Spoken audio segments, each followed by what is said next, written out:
Good morning, DJ and PK. It's 97.5 The Zone. Welcome in on a Wednesday morning. College football. 2 weeks from tomorrow. Who's ready? Can I see a show of hands? Ready for the Utes to kick it off with the Thursday game? I'm wondering how long before the Big 12 starts playing Week 0 games and playing them in Mexico, which the exceptions for that are already there. You get to play Week 0 if you play outside the continental U.S. The commissioner said he wants to expand into Mexico. I mean, do it already.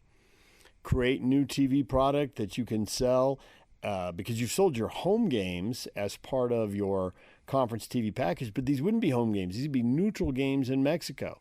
Who else wants to pick up an extra game and an extra little chunk of money? Week 0, we'll watch pretty much anybody play. Who are you kidding? We'll watch anybody play. Let's go. Let's get some games.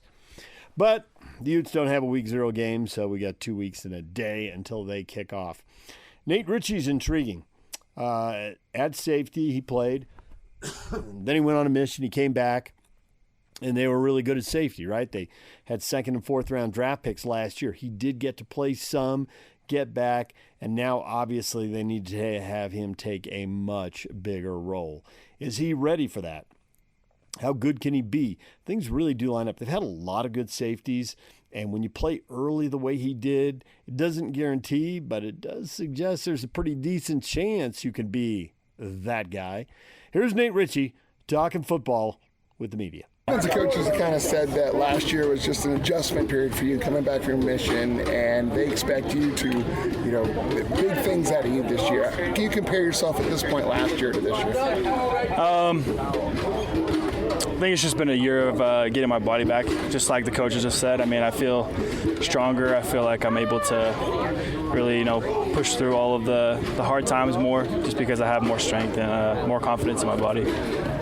Replacing two guys that have gone on to the NFL, and Sione and Cole, what did you learn from them that they can help you become more of an everyday player this year, every down player this year? I think they each taught me different things. Cole, he was really good at getting in the film room. He was very disciplined.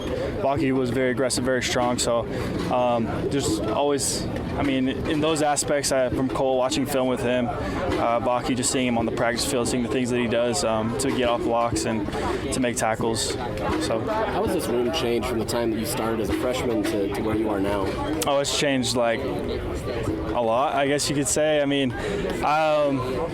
We've had guys come and go. When I was here first year in 2020, the COVID years, like Vontae Davis was here, RJ Huber was here. So those guys are long gone, and so now we got a bunch of new guys. We got Alakai came in from Stanford, got a bunch of new freshmen. So it's just a new room. That's the cool thing. It doesn't change. We still have that culture of on the defense, especially in the safety room, of just family, loving each other, and going to work with each other. How about the chemistry you're building with Teo? You guys were both played last year, but not as much as you're going to play this year. Have you been building that chemistry? Oh, yeah, for sure. He's my guy. You guys, how did last year's experience help going into this year? Honestly, it's just time together, getting to know each other on a personal level. I feel like that really just takes a relationship as a teammate or anybody to another level, just because you know them more. You know their strengths, you know their weaknesses, they know yours, so more trust with each other as well. So I'd say those are some examples. There's Utah safety Nate Ritchie. All right, still ahead. We're going to talk BYU football coming up next. Mitch Harper, had a conversation with him Monday. PK and I spoke to him. We'll have that for you next. And later on, Riley Jensen talking about QB number 2 at the University of Utah. Yes, Zach Wilson's little brother wins the backup job. And what does that mean? I think, when you say what does that mean for the future, you're talking about this season, the future, or down the line? The quarterback position is so volatile, especially you have a coaching change. We've had 4 years of speculation now, ever since Kyle turned 60. Okay, when's he going to retire? Is it a year away? Is it 2? Is it 3? Kyle's talked about the backup quarterback position, and he has said, and I got to say, the first time when I heard how dismissive he was, I'm like, that's not usually how Kyle talks about players. But he wasn't talking about players. He was talking about quarterbacks.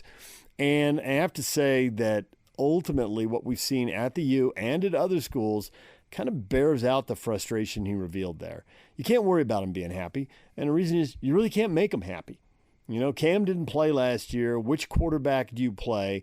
They ultimately played both quarterbacks, and that didn't make either guy happy enough to stay. They both transferred out. And I think that leaves coaches feeling, in this case Kyle, but at other schools, other coaches, you just can't make them happy. You would think the only way they could be happy is if they start and they win and they play really well, and even then you might lose them because someone with more NIL might come in and pick them off. So you just have to play for the now. So don't try to outthink the room because you can't. Nobody, including the head coaches and the offensive coordinators, have enough information to figure out where this is going with quarterbacks. It is so volatile. All right, we'll get to that conversation and get Riley's opinion on it coming up. Stick around. But first, the Cougars. Cougars and Utes on the way. DJ and PK, it's 97.5 The Zone. DJ and PK, it's 97.5 The Zone. We're joined now by Mitch Harper, BYU Cougar insider for The Zone. Mitch, good morning. Good morning, guys. The Cougars have many questions. Do you think they have more questions now after the last week? We had a player tell PK and I, the quarterback race feels like it's getting tighter, which is exactly what the coaches are saying. So are we getting questions resolved here, or are we getting more questions? I think they're getting closer to answers. You know, I think that this quarterback battle for BYU is, you know, pretty even, but I'd give the edge to Gary Bohannon. I think that Bohannon has been, pretty solid. And I think it's noteworthy the fact that, you know, he comes out of spring and was nowhere near healthy, yet he was still on, in a battle with Jake Retzlaff, and Jake Retzlaff couldn't decisively pull away. And now that he's healthy, he's a new guy. And still, is he going to be a guy that, gets BYU to 8 or 9 wins? I wouldn't probably bank on that right now, but I think that he's good enough to get BYU to 6, and he's shown some playmaking ability in camp that, delivers some maybe wow plays. And BYU just hasn't had any of that in the last, since they've been a Big 12 member. And that's what they desperately need at that position. Is they need a guy that's going to take care of the football. He's going to deliver some explosive playmaking ability. And at times, Bohannon's shown that. And I think that that's why I'd give him the edge right now heading into week 3 of camp. I would too, Mitch. In my conversations with folks yesterday, that's what I think I'm hearing. And one of the things, that's what I am hearing, and that's what I think. But it's not 100% set in stone. It's still fluid. Yeah. One of the things I think that I've been impressed with Bohannon through conversations with others is that, because he has been a starting quarterback before, and he did lead the Baylor Bears to the Big 12 title, was it in the 21 season, I think it was, that, he knows the leadership aspects. So he wasn't healthy enough to the level he needed to be in spring ball, but that doesn't have any bearing on leadership capabilities. And talking to Lassiter last week, Lassiter said that Bohannon, like from the first day, was acting like a leader. And then this is a sort of an extreme example. We understand that one of his players was giving a talk in church yesterday, and Bohannon went as a way to support one of his guys on offense. And I think that where I'm going with this, Mitch, is that Bohannon is, I can't say setting himself apart, because that would be a slight against Retzlaff, and I don't mean to do that. But it's more about Bohannon exhibiting the type of leadership that is required at quarterback. Definitely. And you think about Dave Aranda and Alex Golish at USF, they both just spoke glowingly about Gary Bohannon. I mean, Dave Aranda told Bohannon that he was going to be the second quarterback before the portal closed, be out of respect for the type of character he's shown. And, Kalani's always talked about, his culture in his locker room is kind of the defining trait of Kalani's teams. And, Bohannon's enhanced that. And I think that's helped the cause for BYU. And I think Bohannon's a guy that, he told me in an interview that he now he's got the leadership qualities, but now he feels like he's back to his normal self on the field. He even said that he feels like he could throw a ball 75 yards right now, which, I mean, I'd love to see that in one of these observation periods. But I just think everything is just trending towards him, and it feels like players are really rallying behind him, and he kind of fits BYU. I mean, he's a dad. He's got a son, and he likes the family environment. There's just a lot of things about Bohannon, and also it's his last year of college football. Why would you sign a guy out of the portal to just have him ride the bench and not get one more crack at it? And BYU's liked him for a couple different transfer portal cycles back in 2022, and this one. I just think that Roderick and his staff, they really like him, and I just feel like that's where things are trending with Bohannon being that QB1 when they take on Southern Illinois. Will they have a running game to support the quarterback? And for all the talk about running back, is it more important how the O-line performs, or are you really concerned about who that running back turns out to be? I'm concerned about that running back because there's a pretty big drop-off from L.J. Martin to Hinckley, Ropati. And Ropati, had some nice moments in that day one. You guys were there too and saw him break free for some nice gains. But, since that first day, I mean, there hasn't been much to write home about on the practices. And look, it's kind of a very small sample size, and you're picking up the tendencies if you're the defense, knowing what this offense is doing. But, even when you just look at Ropati's career at BYU, he's going into his fifth season, and, 2 games really is where he's had an impact in his BYU career. Now, I just think that there's a high bar for what a good running back in the Big 12 is, and BYU's nowhere near that right now. I'd put BYU near the bottom of Big 12 running back units in this league, and that just speaks to how good this conference is when it comes to running back. So it's a big question. And, Ropati and Miles Davis, if they're called upon, I think are okay, but I just don't think they meet the standard of what this conference clearly shows what you need to have to win at that position. So and I think it was a missed opportunity by BYU to not get a transfer portal running back this year. I mean, they've just had so much success doing that, and to not go get another portal running back, I think was a missed decision by Roderick and Kalani and this staff to not get another RB to almost give you that insurance, because you saw that what they did with linebacker. They knew Ben Bywater was going to be, probably he was going to be gone, and with that shoulder. So they go out and get Shea Bryant Strother to add another option after the spring to retool that linebacker unit. They should have done the same with the running back unit as well. Well, what's the deal with the cat and mouse game with Martin's injuries? Sorry, you guys broke up there. What was that again? Why are they playing the cat and mouse game with L.J. Martin's injury situation? Yeah.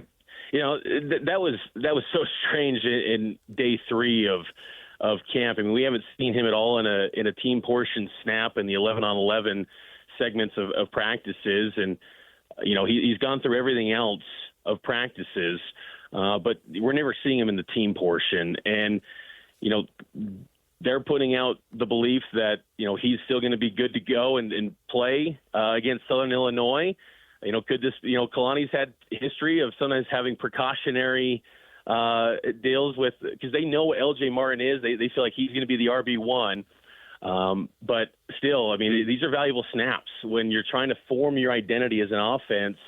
It's pretty big to miss these snaps for this team in year 2 of the Big 12. So, I think in a best case scenario, you can get by without L.J. Martin against Southern Illinois, but you're going to need him against SMU, and that's to me where you want to see him back on the football field for BYU, because if he's not, this could be a really tough stretch for BYU in the early part of the season. Does BYU have their next great tight end? I think they do. Reiner Swanson. And, the tight end position has been kind of – we're seeing a lot of different guys getting snapped. Even, Roderick saying that he feels he could travel 8 guys on the travel roster and road games. But I think in terms of the the ceiling, the potential, it's Swanson to me. And, former 4-star prospect, turned down, it got really close between BYU and Texas, but it was a case of, an LDS guy just dreaming of playing for BYU. And that won the day in many respects to turn down Sarkisian in Texas for Reiner Swanson. And I just feel like he's going to be a guy that in games he's going to really shine. And he's shined in spring ball. Fall camp, we haven't seen as many targets and big plays from him as we saw in spring. But I just think Swanson, when he gets in a game, he can be the blocking tight end. He can be a great receiver. He's so physical with his play. I just think that he's going to be special. Now, he is a guy that's going to be set no matter what his production level is this year. He's going to go on a mission after this season. It's kind of a throwback mission where you get 1 year of him and then he goes for 2 years. He's only a 17-year-old kid, just turned 18 recently, I believe. And so he'll go on a mission no matter what after this year. But I think he's the guy that has the brightest future ahead. But they've got options. I think Keanu Hill will be solid. And Ethan Erickson, solid as well. But as far as just like that next great one that I think BYU fans have grown accustomed to over the years, Reiner Swanson's that one for me. It's interesting what they do with the quarterbacks because the last couple of years, they basically were going to play no matter what, unless they obviously couldn't go whatsoever because they just didn't trust the backups or didn't have any experience at the backup level. Now, this year, and Kalani's talked about it. He talked about it in Vegas, and he's mentioned it multiple times. He's got 4 guys on the roster who've started games, and that's sort of cool. But at the same time, you're only playing one. How long do you think that they go with a starter in terms of how they handle it if the kid might struggle a little bit because they do have others now who have experience? There's no time to wait, and that Southern Illinois game, I feel is critical for BYU because you can't have a 14-0 Sam Houston type game, 20-6, Portland State in 2017, and just say all is well. You'll get better in week 2 and take your biggest jump from week 1 to week 2. No, I think that's a game where you kind of have to show a proof of concept in a way where, hey, you're going to put up 40 spots, 50 piece, whatever it may be. You got to put up some numbers. And Gary Bohannon's struggling, or whoever quarterback it is, if they're struggling in that first quarter or multiple drive after drive, and it's just kind of it's stalling, and there's no success, kind of like what you saw last year at the offense, there's got to be a quick trigger to go to the next guy because, there's no time waiting. I mean, you got a schedule where you've got, 10 Power 5 teams, again, Power 4 teams, and you got a road game in there against Wyoming. And the Wyoming head coach, when I was talking to him in Mountain West Media Days, he's like, we know what that game means. That's a first-year head coach, and you can already get the sense of the magnitude of what that game's going to mean. I don't know if BYU realizes their players. Wyoming clearly does. So that's going to be a tough schedule. You've got to find answers quick in games, and that's why that Southern Illinois game is critical. So whoever the quarterback is, if they're struggling, there's got to be a willingness to just change them out and just say that guy doesn't have it today and go to the next guy. And then the following week, it's quarterback battle again. And I just think that even if they go with Bohannon as QB1, he's got to perform in games. And Roderick himself said it. Like, there's nothing else to really say about this group in camp. They got proven on Saturdays. And if the guy that they pick is not getting it done, go to the next guy in a hurry. And if you got to go to Hillstead, you got to go to Bourget. You've got Kalani has said 4 guys that start games, go to them, because no one right now has established themselves to say the weight of BYU's future in the Big 12 is on their shoulders. They have to just find a guy that can get them to 6 wins this year. And it might take all 4 of them in some capacity. It's not ideal, but if it needs to be that way, they got to do that. So I don't think it's going to be anything extreme like, Robert and I days where it was every other drive between Riley Nilsson and Jake Heaps. I don't think you're going to see anything like that. But if there's struggles, go to the next guy. Defensively, they really had some games get away from them. Gave up a lot of yards and a lot of points. West Virginia, Iowa State really stick out late in the year. Do you think they're going to be more improved with the run defense or more improved with the pass rush, or it's Christmas morning and Cougar fans and Jay Hill get everything they want? I think they could get everything they want, potentially. The big question still in camp is that D tackle. It's pretty lean. There's not much established depth there. And, they've got Blake Mangelson, who switched over from D-end to D-tackle. He could still kick out to the, in spot if they go to odd front. John Nelson there, but they just don't have like a Kairos Tonga handling the interior. And that's where someone like a Danny Saili was a loss in the springtime, just from a body type. Now they've got Sonny Tuwala, a JUCO transfer, very raw. Kelly Papinga said he's kind of Ziggy Ansah-like in terms of his potential, but raw football player, hasn't had, many snaps to his name. He could be a guy that kicks into the interior as well. Really good athlete, but still, it's not many proven commodities in that interior. I do think the defensive ends are going to be better. Tyler Batty, Bodie Schoonover's been taking real leaps forward. He was the guy that had offers, to Nebraska and some Pac-12 programs in the past. He's really taken a leap. And then Logan Latui and Zay Banya, those are probably your top four guys at defensive end. And I think Jack Kelly's going to be pretty special for BYU too at linebacker from Weber State. So I think that the pass rush should be better. Rush defense, I think because of that interior, it leaves me, wait and see. But I think there will be strides for BYU's defense. I think in a best case scenario, they could be maybe top four in the Big 12. I think this is a group that's much improved, and the secondary should be really good. General Guilford, talking to him, and he said that Mark Collins and Jacob Robinson are two seniors leading the way, but Mark Collins is working his way back from an ACL injury. But I just expect with his 5 years of experience in Jay Hill's defense, he's going to probably start. And he's been practicing. It's just still maybe not what he was before the ACL. And then Maury Bamba, a junior defensive back, he's got all the measurables to maybe be a future NFL guy. It's really clicking for him in fall camp, and he's had a lot of success. So there's a lot of things to like about BYU's defense, and I think they're going to take leaps forward this year. Does Jack Kelly get his jersey retired during the season, or do they wait after? Because this kid has gotten a lot of hype. He has gotten a lot of hype, and I think it's part of it is because he's been so productive in how productive he was at the FCS ranks in terms of sacks, and typically those type of players, especially for Jay Hill, since he's came over and brought over Weber State guys, they've all pretty much hit and they've had success. I don't know if I was going to say Jack Kelly's going to be an all-timer at BYU, but I think he's going to be pretty solid. And I think that he stepped in to the BYU program and was instantly one of the strongest guys in the weight room. And I just think that he's an explosive athlete paired up with his physicality. He can be a guy that can go line up at the D-end spot. I mean, he could just do a lot of different things in Jay Hill's defense. And I think it's created this,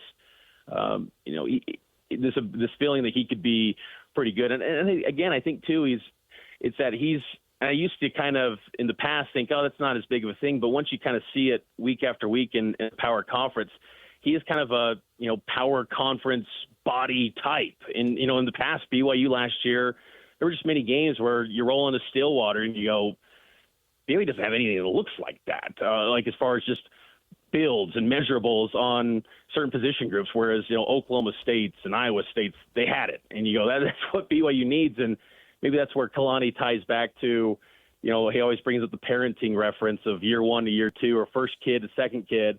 Those little things that they learned, where it's like they need that. And Jack Kelly kind of embodies that for them. But like many things in BYU's team this year, they got to live up to it, and they got to produce on when the game's actually taking place.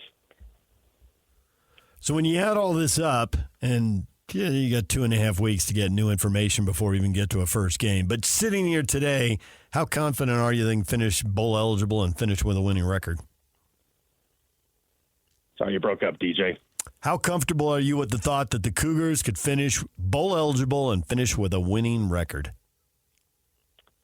I think BYU with getting to a a bowl would be a nice accomplishment for BYU this year. And the thing is that I don't think BYU's standard has got to be, it can't be lowered. I mean, they've had a lot of success of winning football over the last, 50 or so years. But I think for this year, getting to the postseason would be a nice accomplishment. I think 6 would be solid. And then in 2025, you got to then think, okay, you're making another climb, maybe into the top half of the league, and, make it a push. Because I think just what's so critical to the, to kind of make this push for in the Big 12 is just the hierarchy's not set. And look, I think this could be a league where every year anyone can maybe win it potentially, but it's so critical to, get into the upper tier of the league if you're BYU. And I think it's been kind of a missed opportunity by BYU to just not go maybe all hands on deck from a resources at the fast pace like you're seeing in basketball to just make this chase for the playoff.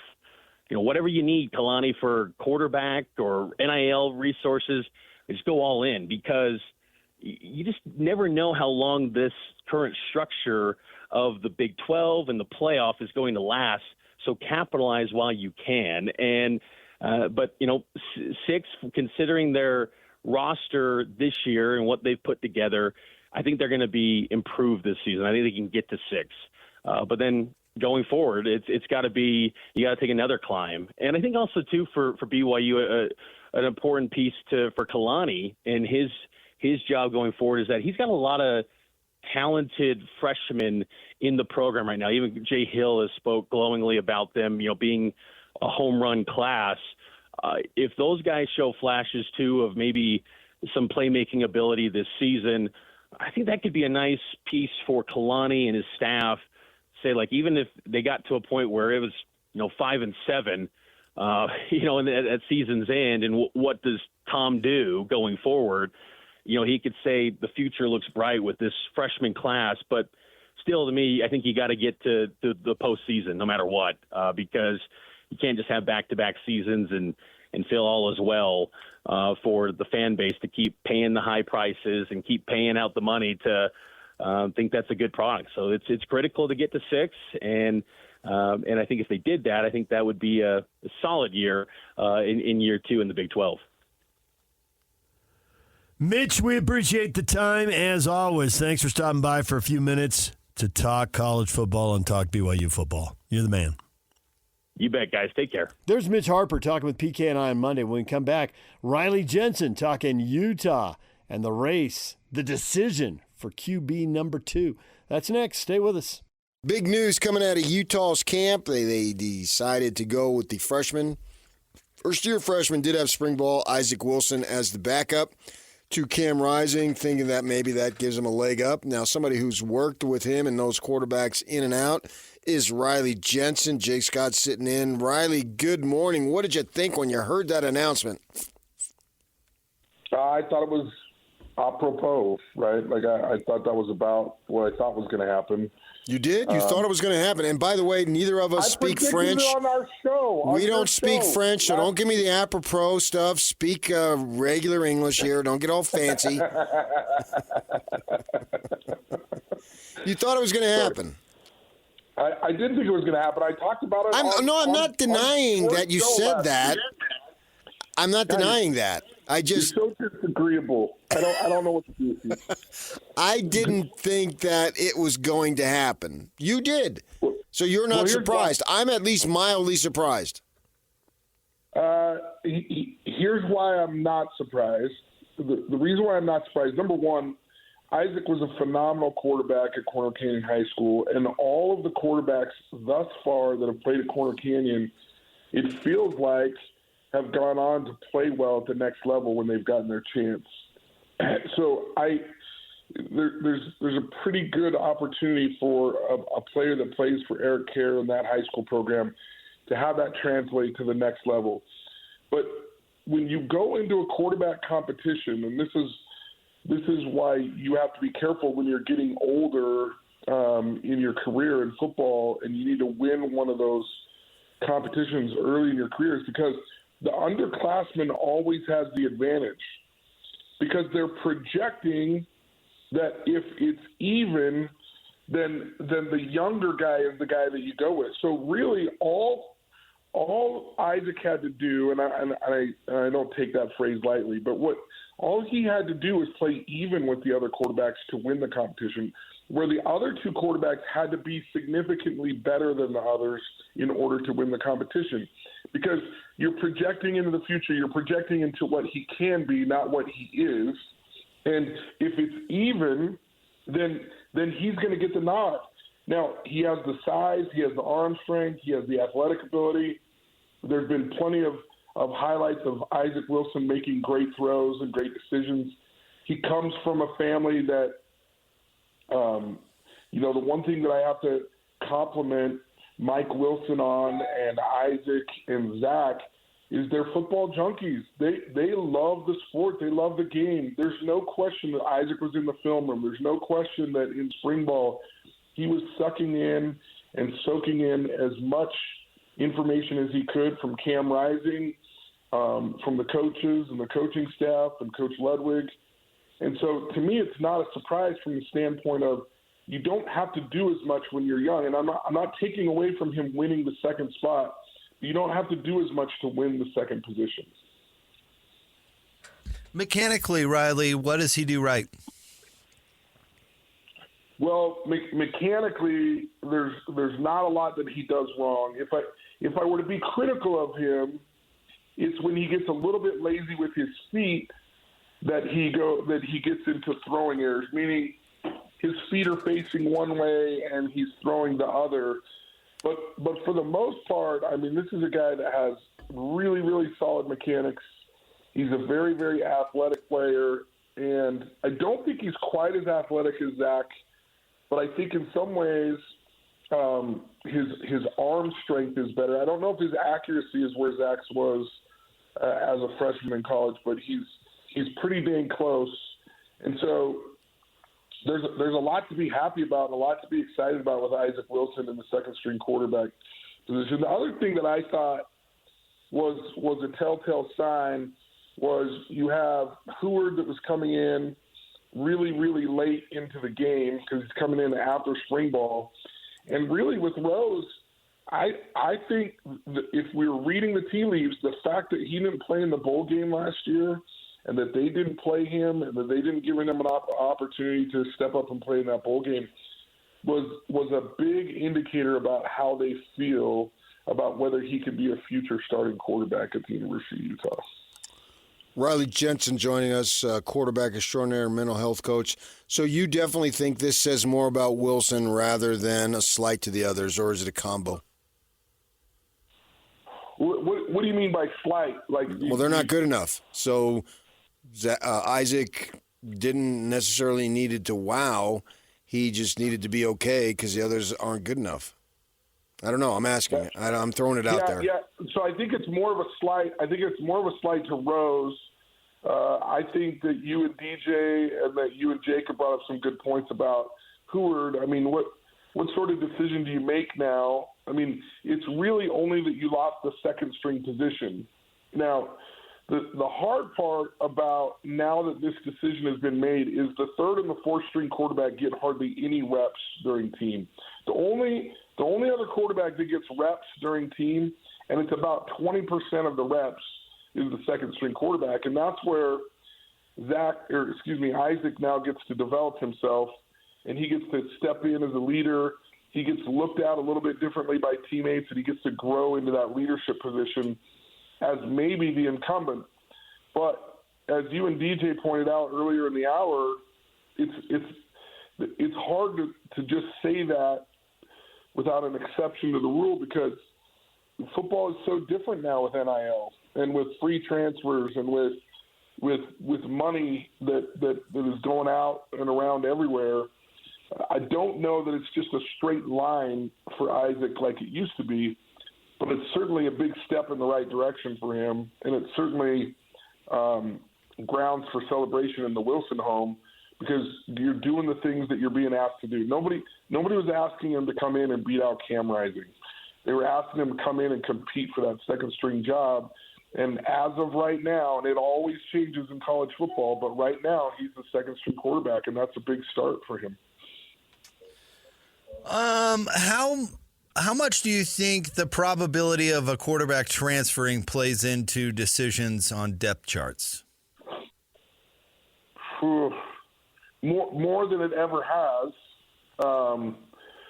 Less at the University of Utah, in my opinion, because I don't think Kyle likes quarterbacks anyway. I mean, and I don't mean that he hates them, but like he tolerates them. I don't know how to explain it. Other than Cam Rising, I've never seen him like really embrace a quarterback like he's the stuff weekends are made of. I do think that he really likes Cam Rising, but I think in general he doesn't love quarterbacks. He doesn't care about whether they transfer or not. He does not. He was winning 10 games a year long before any good quarterbacks came into the program. Yeah. So he doesn't. That's not how he's built his program. He hasn't built his program on quarterbacks. Riley Jensen joining us. What is the deal with all these Elite 11 quarterbacks who are awesome in high school, credible stats, all that, but just don't pan out and then have multiple transfers in college? Because it seems like it may not be the norm, but it certainly isn't unusual. Well, I heard you and Jake talking about it. I looked it up a long time ago. I went through every single quarterback, and I divided it into quarterbacks that start in the NFL, quarterbacks that you've heard of, and quarterbacks that you've never heard of. And it was about 50% that you've never heard of. Yeah. So the quarterbacks that started in college and started in the pros, it was a little bit less than 50%. So it's a little bit of a crapshoot when it comes to Elite 11, but I think it goes back a little bit to the mindset of being rewarded too early. I mean, and this may be my background causing a little bit of bias on this, but there's significant evidence that shows that if someone is willing to pass up good for great, they seem to be more successful and more happy in this life. And there's a whole marshmallow experiment with kids where they're like, hey, there's one marshmallow sitting in front of you, but if you wait, you'll get two of them. And the kids that actually wait and are willing to kind of be able to see into the future that there could be something better, they're the ones that test out better in life and those sorts of things. And so I'm telling a long story to get to the point of quarterbacks that are given too much early, I think are less motivated when they get to the next level. And the best example I can give is that with the exception of John Elway and the Manning brothers, okay, those would be the exceptions to the rule. Most quarterbacks that are really, really good in college and end up being really good in the pros aren't at their dream school. You look at Drew Brees, do you think his dream school was Purdue, right? No, a kid from Texas, probably not. Yeah. Phillip Rivers grew up in Alabama. You think his dream school was North Carolina State? And I can go down the list of all these guys that continually had the carrot dangled in front of them, and so they continue to grow and progress. And I can even make an argument in other positions, like first-team All-Americans in college. It takes them a minute to find their way in the NFL. And so I think there's something to the fact that you have that chip on your shoulder. You feel like you're never recognized for how good you are, and you continue to grow and progress. And I think that's why some Elite 11 quarterbacks, they can't handle it. Not to pile on Jake Heaps, but that was a guy who played at Skyline High School in Washington. He had 4 Division I wide receivers. I watched him play 7-on-7 when he was in high school. He was never on a team that had bad players around him. And everything was snowplowed and everything was arranged for him to play really, really good football no matter where he was. And his first experience with adversity was when he got to BYU. And I feel like it broke him a little bit because he never had to experience some of those difficulties. Everybody that was around him, whether he went to an Elite 11 camp or whether he went to the Under Armour All-Stars, whatever it was, there was always great people around him.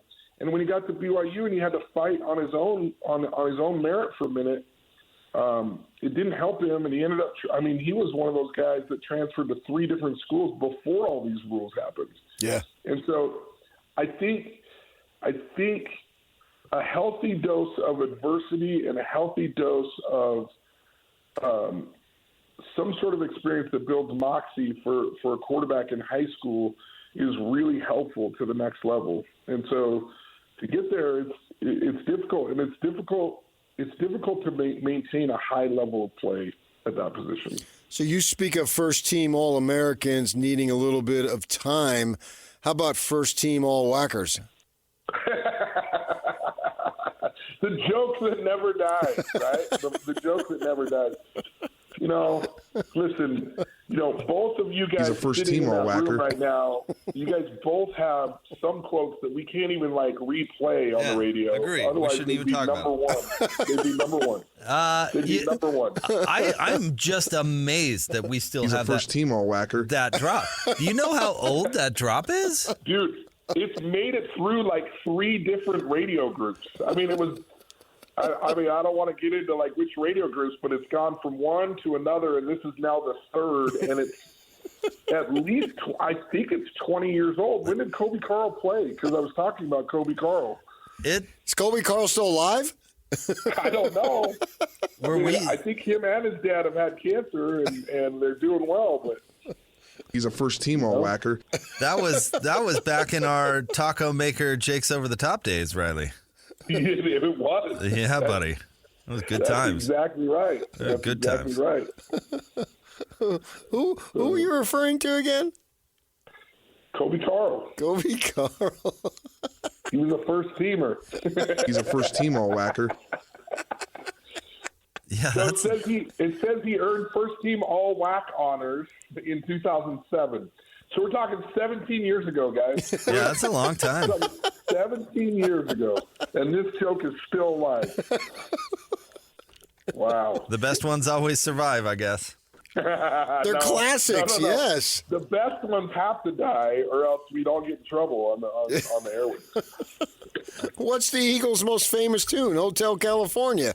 What's Riley Jensen's most famous line? He's a first-team All-Whacker. Yeah, you don't see the other ones you're referring to aren't that good because we can't play them. That one we can. It was so innocent and so pure when it came out, and now it just feels like I'm a terrible person. So. You know that these guys used to call Riley the Aggie under the bleachers? What was that all about? I think that was DJ. That's how I got my start. I actually remember talking to DJ and saying, well, just put me on. I'll talk about the Aggies for a 20-minute segment. You can call me the redheaded stepchild because that's how we're treated up at Utah State, And then he changed it to Aggie under the bleacher. Yeah, that was DJ's term. I remember. It was. So do you think? It's just a guess, and won't hold you to it. But do you think this time next year, Isaac Wilson is QB1 for the Utes? I do, but it will be after a really, really deep competition into the fall. So yes, and like you and DJ were talking about, there's so many things that can happen between now and then. I still think he'll be in the mix regardless of what happens. Oh, certainly in the mix, but I'm talking about does this give him a significant leg up that once this 24 season ends, that he then becomes installed when we go into spring ball next March, he's the guy. I'm predicting that by next year at this time, he will be the starter. Okay, there it is. All right. Look, I already nailed number 2. I already nailed that he was going to be number 2. You should listen to me. I am. You first-team All-Whacker, you get so defensive every time I don't speak. understand why this is so hard for you to understand. I'm a big deal. I keep telling you I'm a big deal. I know you are. I had my doubts because I got other folks in my ear saying his arm isn't big enough, he's too small, and that's what they've told me. It's not necessarily my opinion. I don't know. You're a lot like my wife, right? You trust me, but you verify. Well, I got information from other folks saying different things, and the Utes were under pressure to recruit him. The local guy, you don't want to get another local guy get away, and maybe those folks were wrong. It wasn't my opinion; it's what people were telling me. But you're telling me something that is basically the opposite, and is getting me excited for the kid. I'll tell you this. There's a lot of growth that takes place in college football. The one problem that I had with Isaac when he was in high school is I felt like there was 1 to 2 throws a game that were head scratchers that could have or should have been picked off. And when teams were able to pick him off, they were able to beat him. But a lot of guys in high school weren't able to convert that. So he's going to have to fix that at this level. And it sounds like he's doing a pretty good job of that at the University of Utah. And some of his detractors also said he was a year older than everybody else in high school, and they wondered how that would eventually that washes out in college. Yeah, okay. He's a good football player. Okay, there it is. All right, hey, thanks for your time. We appreciate it. We will be talking to you regularly throughout the season. Can't wait. There you go. Soon. When we come back, what is trending? The headlines are on the way next. It's time to get your morning started with the news you need to know. News update. This is what's trending with DJ and PK. Hashtag NFL. You don't fight in a real game. You fight in a real game, you get fined, you get kicked out. It's the same thing here. And look, my message to the players, if you get in a fight out here, if you're a starter, you're going to play the whole preseason game. If you're not a starter, you won't play at all. And so that's kind of my mindset with that. That's the Patriots coach, Jared Meyer, right there on how he approaches fighting in practice. I get that. You're a starter. You have to play in the preseason, but that just increases the risk of injury, and then the team isn't as good and the coach gets fired. I get where you're going with that, but we thought that all the way through. Not sure that's a great idea. So he gets injured in the first game of the season. What's the difference? Well, if that happens, then there probably wouldn't be much difference. But that doesn't mean that's going to happen. Everybody isn't going to get hurt. Well, doesn't mean they're going to get hurt in the preseason either. Yeah. But the point is they're going to have to play the whole game at some point. Dallas Cowboys star Micah Parsons says he is confident the wide receiver CeeDee Lamb would report in time for Lamb to play in the team's season opener. On week 1, he'll be suiting up for the Dallas Cowboys. Jamar Chase in Cincinnati not practicing with the team as he seeks a new contract. Wide receivers, PK, such a headache. You want to have great wide receivers, but they often turn into a headache. They do. Man, I don't get into contracts. I'm about the games. J.J. McCarthy doesn't have any games for a while, maybe for an entire season. Vikings rookie quarterback coming out of Michigan is going to undergo surgery to repair a torn meniscus in his right knee. The timeline for return to action will not be determined until he has the surgery. Potentially season ending. That could be big news for a former BYU quarterback. Jaron Hall's there, and they've got 4 quarterbacks. If McCarthy ends up being out for the year, they've got 3, and Hall's in a much better spot. Well, you know what they say. If you've got 3, you've got none. Sam Darnold is going to be the one. McCarthy, I think, was slated to be the backup, and then Hall's fighting for that 3rd spot, and maybe I'll have a chance to win the backup spot now. DJ and PK. Hashtag college football. Yeah, Hinckley looks great. I mean, he looks really good. It's just getting him to the game and also making it so we can work with him. It's he and LJ getting enough reps where we can feel like, okay, there's enough game-ready reps where they're back to their normal selves. And Hinckley's getting there, LJ's getting there, and I think Miles did some really good things. And we've seen Pokai and seeing the emergence of Sione Moa and Pokai start to make some plays, and it's been really good for those guys. That's Kalani Sitake, BYU's running back situation. LJ Martin apparently practicing full go yesterday. There have been questions about him, but a couple weeks before the opener, maybe he's ready to go now. Feeling better about the running back? Hear anything through, your alternate channels? I don't know that they need anybody like that in the first game. That's not the point. The point is to be ready, I would say, the second game. And they keep insisting, J. Drew had the report out 3 or 4 games. Well, maybe it's only 1 game somewhere in there.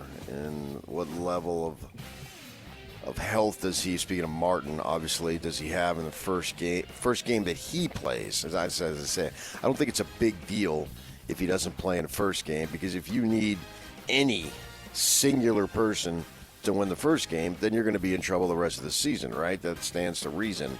So continue to get him healthier for when the time comes that he's needed. I think that's the most important thing. And just looking at the schedule, it looks like the non-conference or preseason, whatever you want to call it, I call it non-conference, that they're going to need to be able to run the ball with some adequate running backs, whether it's Martin and Ropati or both. But I do think that they like the younger guys. I think that's the thing that I've heard. Rather than focus on the injury, the thing that I've heard, and y'all can probably back me up, is they do like a couple of the younger guys. And maybe with those, we really only have 1 gimme this year. We'll see how it plays out, that they can have that opportunity to explore some playing time at that point. Get to know Pokai Haunga. Yeah. Say it one more time. Pokai Haunga. Pokai Haunga. Haunga. Yeah, his last name might be easier to pronounce than the first name if you just look at the name on paper. Well, when you worry about your team having injuries, then when you look up, you realize, hey, the other guys have injuries too. BYU's going to play Wyoming game number 3, and Wyoming starting running back Harrison Whaley set to undergo a scope on his knee. He was injured last week. His status for the early part of the season to be determined, very much in doubt. So week 3, the Cougars might not be facing the other team's starting running back. And this is happening all across football, knee injuries. Oklahoma Sooners wide receiver Jaden Gibson is going to miss the season with a knee injury. Suffered it last week. 6'5 junior, caught 5 touchdown passes last year, one of them against BYU. And the Texas Longhorns are now down to just 3 healthy scholarship running backs after their freshman, Christian Clark, tore his Achilles in practice earlier this week. Former starter C.J. Baxter was lost last week. Jaden Blue is the lead back now going forward. Jared Gobson, Quintrevian Wisner, the other options. Well, if that's a big deal, then they just put another running back on scholarship. Maybe a walk-on? How about former linebacker or safety who played running back in high school? They got one of those? Flip him from the other side? Whoever doesn't have a scholarship, put him on, and then you got one more than you had. You follow me? Yeah, we follow you, PK, but you get... Oh, never mind. You get it. University of Tennessee announced a long-term deal with the travel center giant Pilot that will preserve the names of Neyland Stadium and Shields-Watkins Field while giving the Knoxville-based company prominent signage throughout the stadium and on the playing surface. It's a 20-year deal for the school. More money for an SEC school. All right. Well, you have to have signage time. I mean, that's important. There it is. DJ and PK. Hashtag NBA. The full NBA schedule for the 2024-2025 season will be revealed tomorrow on ESPN's NBA Today, but the NBA's had some of the games, including the pool play games and the NBA Cup, set. The Jazz are in a group with the Lakers and Oklahoma City. They play the Suns in the first game. Klay Thompson's first time as an opposing player back in San Francisco against the Warriors will be a game in the NBA Cup as well. And what happens when you coach a team to a win in an NBA Cup, PK? You get fired. That's the history, and you're big on history. There it is. DJ and PK. Hashtag Major League Baseball. The 2-2s swinging a fly ball right field. This one's deep. Going back. Haniger looking up. And it's gone. Grand slam for Jake Rogers. Oh, man. What a night. 1-0, and Ohtani rips this one to right field, way back upper deck. And the show rolls on in Milwaukee. His second home run in as many games. And the Dodgers lead it 2-0. Soto drives another. Deep right field. Way back and gone. Goodbye. A 3-homer night for Juan Soto. Oh, he's sensational. Jake swings and slams it fair. Inside the bag at third. Carroll scores. Del Castillo scores. D-backs win. Highlights around Major League Baseball, Juan Soto. Not one, not two, but 3 home runs in a game for the first time in his career. Yankees 4-1 winners over the White Sox. Yankees lead the AL East. Soto, just adding those numbers, he's 25 years old, closing in on 200 home runs. Can he stay healthy? What can he do? He's building a heck of a career, PK. It really is. I mean, you look at his career marks. I think he had 35 last year, so it looks like he ought to pass that, but I believe he had like 110 ribbies last year. OPS was over 900. This guy's a sensational player, and being in New York, speaking Spanish and English, he speaks English excellent. He's just going to be a star. I mean, he already is a star, but I mean like a multimedia star is what I'm talking about. He's a star on the ball field, but I'm talking about what he can build. We've seen a couple of guys like in Boston with Big Papi and Pedro Martinez become these huge stars in their communities, which are big communities, obviously.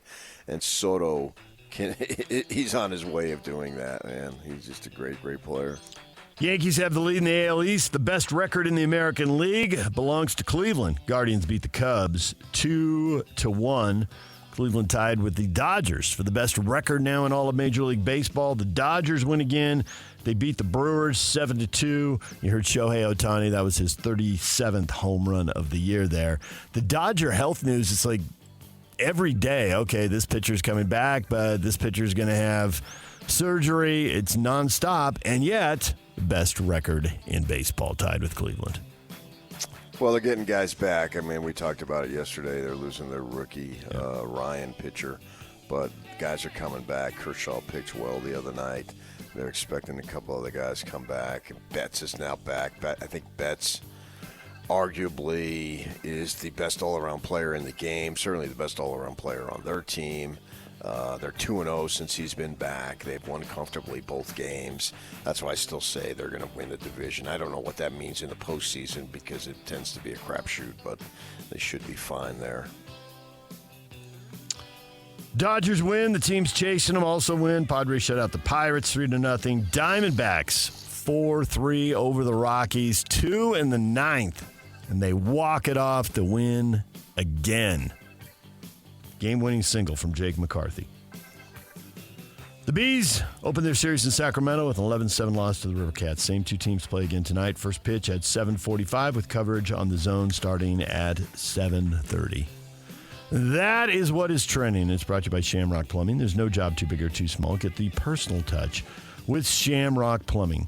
Coming up at 8 o'clock, Frank Dolce, former Ute quarterback. He is on the way in about 45 minutes. It's Win Tickets Wednesday. We got a 4-pack of tickets to watch the Salt Lake Bees at home as they're counting down the final games in this stadium before they move to their new ballpark. Win Tickets Wednesday coming up in the 8 o'clock hour. Stay with us, DJ and PK.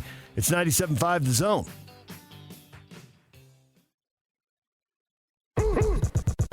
Ladies and gentlemen, may I present... This is JJ and Alex.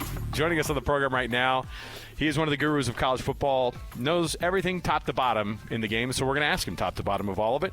Stuart Mandel, editor-in-chief of the Athletics college football coverage. Thanks for being on with us, Stuart. We appreciate it, man. Love listenership interest. I did put Cam Rising as my sleeper Heisman candidate because I think he's off the map after missing all of last season. If Utah does have the kind of season we just talked about, wins the Big 12, goes to the playoff, obviously it'll mean he had a big season. And I think in this new format, the Heisman will probably go to somebody from a team that made the 12-team playoff.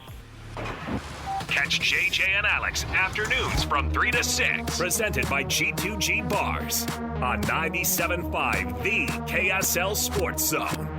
DJ and PK, it's 97.5 The Zone. Hot Takes or Toast brought to you by Siegfried and Jensen with 30 years of serving Utah.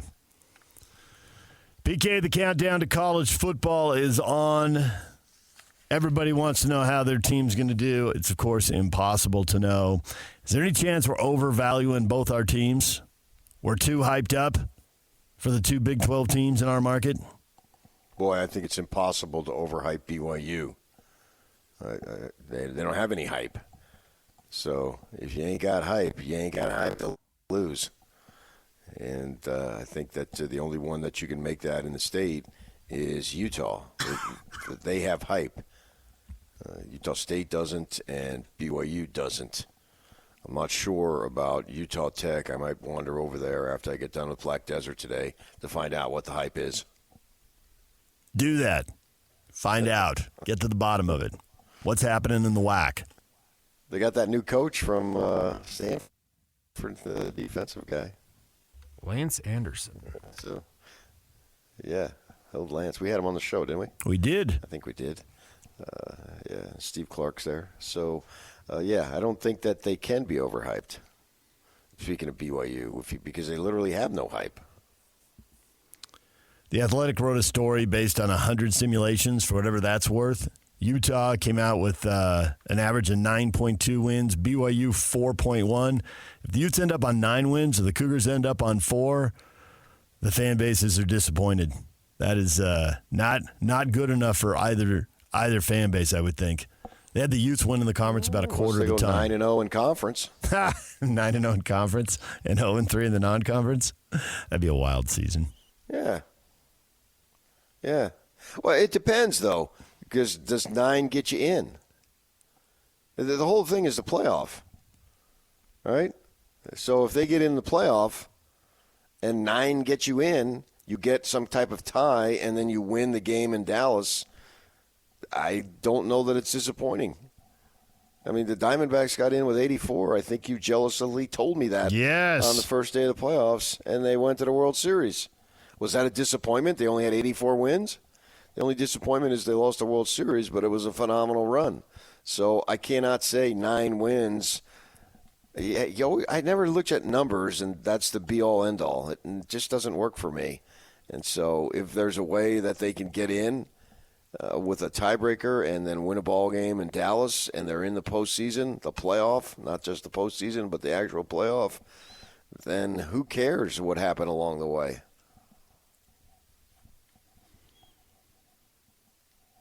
Nine wins, I guess 7-2, tiebreaker, and somehow they drop a non-conference game. Although right now we think they're going to win them all, but part of underachieving, I guess, is dropping especially somewhere in a sport along like the way. Football, in which Cam can sit out a game or two, and you lose those games.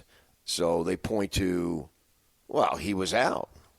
Look what he did when he came, when he was healthy and playing. I mean, they basically, I'm going to say rationalized, and that sounds negative, but I don't mean it negatively. But they're basically, and certainly within justification, rationalizing last season because of the fact that they had so many dang injuries, and they had the big one at the quarterback, and obviously he missed the whole season, as did Keithy, right? So they could look at that and say, well, he didn't have an opportunity to play for whatever reason. He was sick. He turned an ankle. He was late to the game because he was making more NIL money. Any number of reasons. Late to the game. Showed up at 2. I was signing autographs till 1:30. What do you want from me? Well, that's his job. This is part-time here. This is for fun. Yep. His job is NIL. Let's go. 6 plays, 75 yards. Here we go. So I was late. Right? Hey, don't tell me we're not going to have that happen at some point. That's where they're making their money, so that's where your job is. Coach, I got to be in Portal W until the start of the second quarter. Taking selfies. Well, some company may have him on a golf trip somewhere, and there was a delay in the flight. The Learjet didn't get back in time. Yeah. So I'd have to see. And it's doable, especially in a conference this year, which is brand new. And there might be 3 or 4 screwy things that happen during the course of a season with a brand new conference that you didn't know about. and you'll learn it as you go type of thing. And I wouldn't, you can't count on it. That's why they're screwy in the first place, right? And that's what's going to be interesting in this. This is a brand new situation here. And so what does that mean? Maybe it means nothing, and maybe the better team on paper and the favorite team, they win those games. And particularly Utah is really, that's all their fans care about is they win, right? And maybe that is the case. They're favored probably most of their games, if not all, certainly most, and we'll see when we get there. And they do what they're supposed to do, and they've got nothing to worry about, and they're sitting there at 10, 11 wins at the end of November. Maybe so. But my guess is if you take a step back and look at the conference-wide, there's going to be some screwy things happen. I mean, there usually is, or there usually was in the Pac-12, right? A crummy team could beat a good team. And we see that. We saw that. Now, you don't necessarily see it in some of these other conferences, right? Ohio State, I was driving to St. George for this thing with Black Desert, and I got this satellite on, and they're talking about, the national stuff on the college sports station tend to talk about the same thing, same teams. And they're telling me, well, Ohio State's got a soft non-conference schedule. They got to figure out their quarterbacks. And one of the kids, Brown from Corner Canyon. But it's like, well, duh. I mean, they almost always have a soft non-conference. Maybe they got one game. But they're so much better than everybody all the time that just about any schedule they roll out is going to be soft because they're just that good annually. It's breaking news if they're not really good, right? It's not the other way around. Well, in the Pac-12, it wasn't necessarily always like that, and you could have those upsets. Will we see those types of things happen in the Big 12? That remains to be seen. Last year we saw Oklahoma State go to UCF and get blown out 45-3. That struck me as something that shouldn't have happened, and yet it did.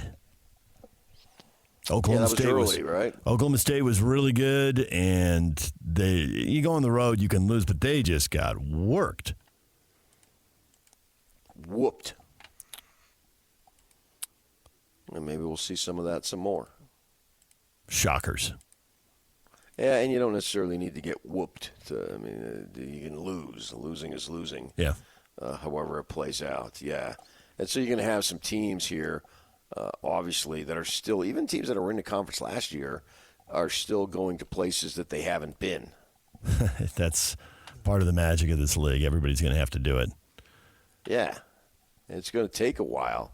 And if you listen to Kyle, it may never happen because by the time the Utes would have needed the time to get to all the different places, he thinks they're going to be out. Hard to build tradition that way, but this era of college football isn't about building tradition. It's about realignment and making the most money possible off TV deals. So. Well, yeah, absolutely. Then that's I think that's what it's always been about to an extent. Now it's everything as far as the money is out in the open. We don't have to play this game anymore and pretend it was something else.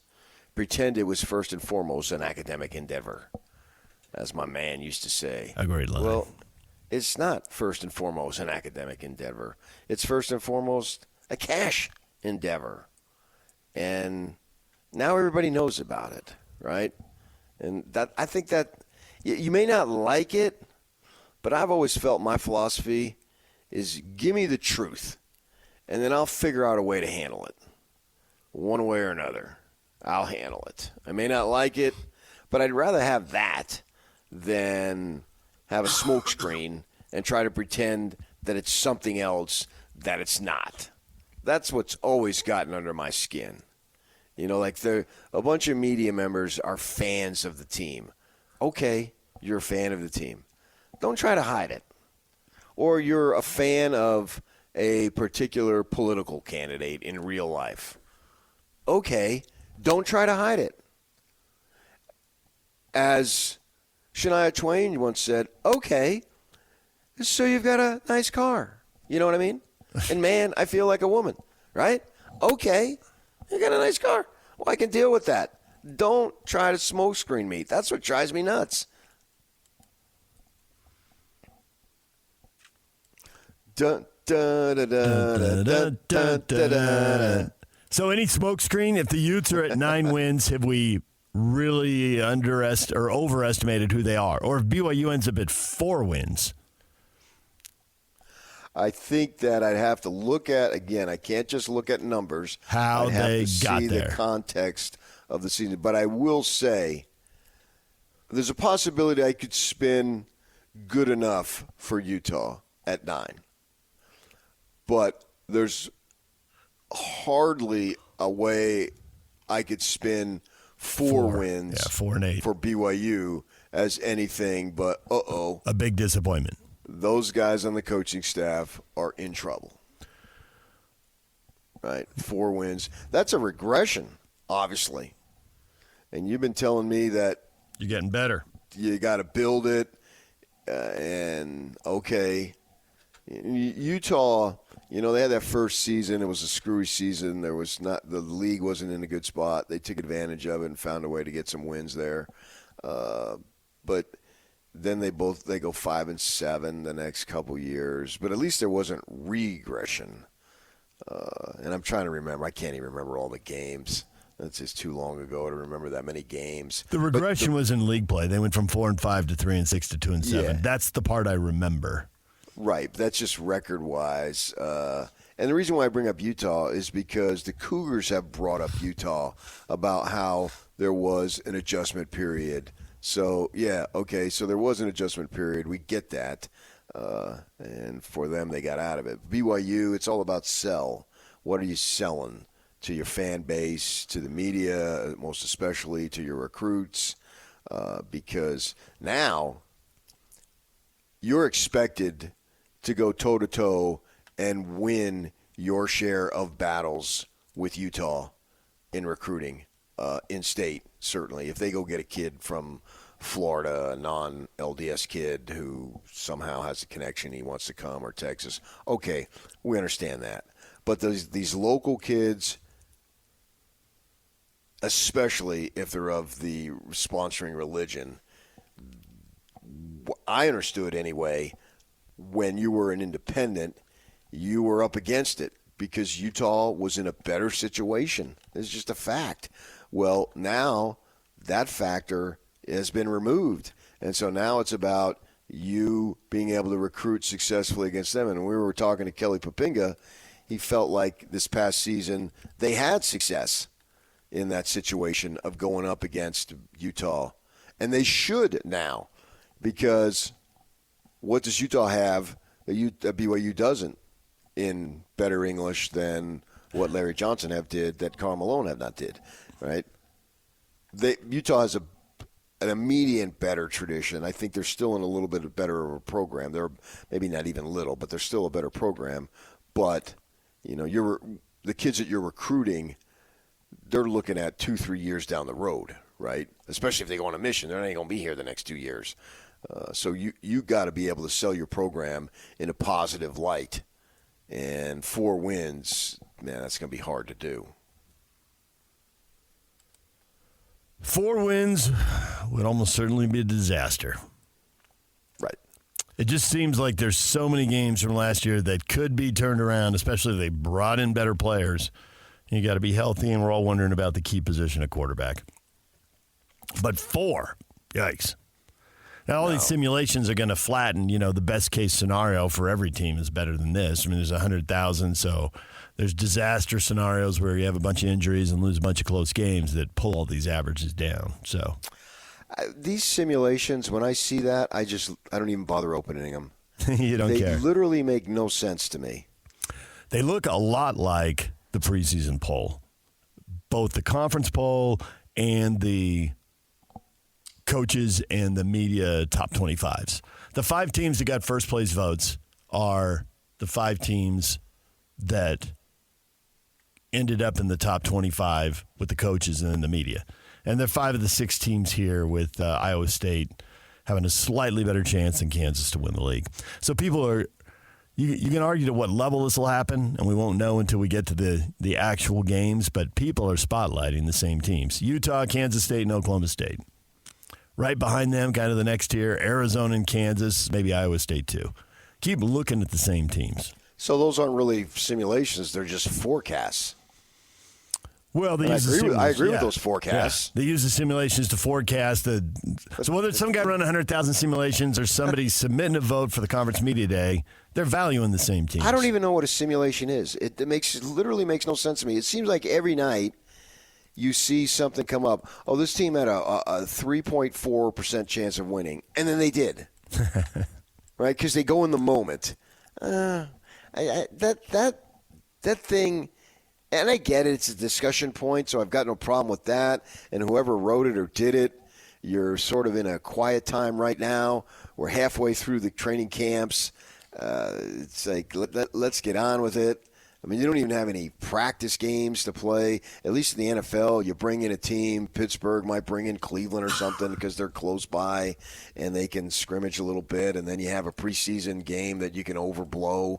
But it gives you at least it may not be a filet mignon, but at least it's some kind of meat that you can talk about, right? Well, in college, they don't have that. They don't bring in another team that's up the road, and you can have a simulated scrimmage and a controlled practice, and obviously they don't have preseason games. So you need something, and if that's your assignment, you got to come up with something. I get it. So you do these types of things. I just don't put a whole lot of stock in it. I don't criticize the folks for doing it. I don't criticize the folks in radio land trying to come up with another topic as you're waiting for the games, and seems like the 2 weeks before move awfully slow. I understand all that. It doesn't really hold much water with me because maybe it's just my limited knowledge. Once we start getting into math, I'm stupid to begin with, but I get really stupid. That's why you were in that class. There's some bad math test when you're 5 years old, so you got put in the class with all the kids who botched the math test. It's the dumb class. You're politically correct. You should have been a junior high administrator. It's a dumb. I was in the dumb class for 7 of the 8 years. You were in the dumber class. You're not dumb, VK. No, I was in the dumb class. We were labeled. We knew it full well. I knew at 12 years old I was stupid. They told me I was stupid. We knew it. And we relished in it, man. That's the thing you don't understand. You act like it's such a big negative. Oh, it scarred you, clearly. And we can all hear it. We relished it.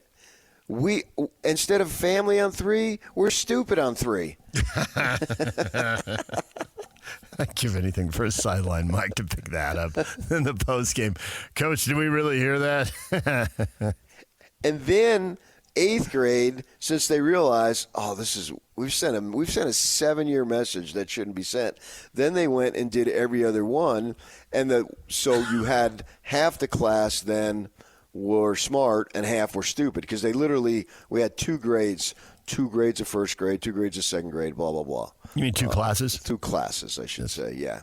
And so we knew it by the time we got to the 8th grade, and they decided to split us up, and they literally just went every other one. So that meant half the class was smart, half the class was stupid. And the ones that I were in, the stupid one, if we had any questions, we just turned around and asked one of the kids from the smart class. And so the teachers are probably thinking, the nuns were probably thinking, we should have done this earlier. This is much easier on us. We don't have to just go over this a million times. Half the class is going to get it, and then they can help the stupid kids. Yeah, it worked. DJ. And somehow, hold on. Okay. Sometime I got through the system being stupid, and I made it. And I'm making more money than I ever thought I would make. So it's okay. Maybe the nuns were wrong. Maybe you weren't dumb. Oh, I was stupid. No, you're confusing intelligence with shrewdness. When you lose in intelligence, you make up for in shrewdness. Yeah, and street smarts and the ability to sniff out a BSer because you are one. Yeah. I mean, it's not like the Lord didn't bless me with some. It just wasn't that area. You follow me? I just buy the math part. I figure it was a math test you botched. That's the problem. Well, people who were along the lines of, and I think it's true today, people who are along the lines of writers tend to be really stupid when it comes to numbers. Not all, obviously. Nothing is absolute. But, yeah, that's why my wife handles everything financially. Literally everything. Math, over there. Oh, yeah, when we first moved to California, after the third month when I was in charge, and the owner of the apartment said, if you bounce one more rent check, I'm kicking you out. True story. Can't have that. Right. So I turned it over to someone who had a clue. And that wasn't me. DJ and PK, it's 97.5 The Zone. Frank Dolce stops by to talk Utes at the top of the hour. DJ and PK, it's 97.5 The Zone. This is Jake Scott and Ben Anderson. You can't tell me, though, that Anthony Edwards isn't a better player than LeBron right now. No, I think LeBron's still better. Than Anthony Edwards? Yeah. You're crazy. Yeah, still better than Ant. I certainly trust him more in this type of scenario where he is a much better point guard than those guys. Notice you didn't say better player, because he's not. To be fair, he's still awesome and was, in my opinion, the best player on this Olympics team. And when they needed to go late, well, he got the MVP. Other than in the gold medal game, which credits Steph, he was the guy. LeBron had been the player they went to, and I would still note that was pretty awesome defensively, including was a huge difference maker in the fourth quarter against Serbia when he was guarding Nikola Jokic for big possessions, and because he is so strong, he was able to stand up Jokic. Just because Steve Kerr is a coward and doesn't want to pick a fight with Adele, they're forced to play LeBron the whole time. Hello. Hear Jake Scott and Ben Anderson every day from 10 to noon on 97.5 The KSL Sports Zone. The band of the day today is Amberlin. It's brought to you by Live Nation. For all the live concerts and events in 2024, check out livenation.com. DJ and PK, you referenced that storm, PK. Did you get out of town before it hit, or did you get caught in it going south and it delay you for a long time?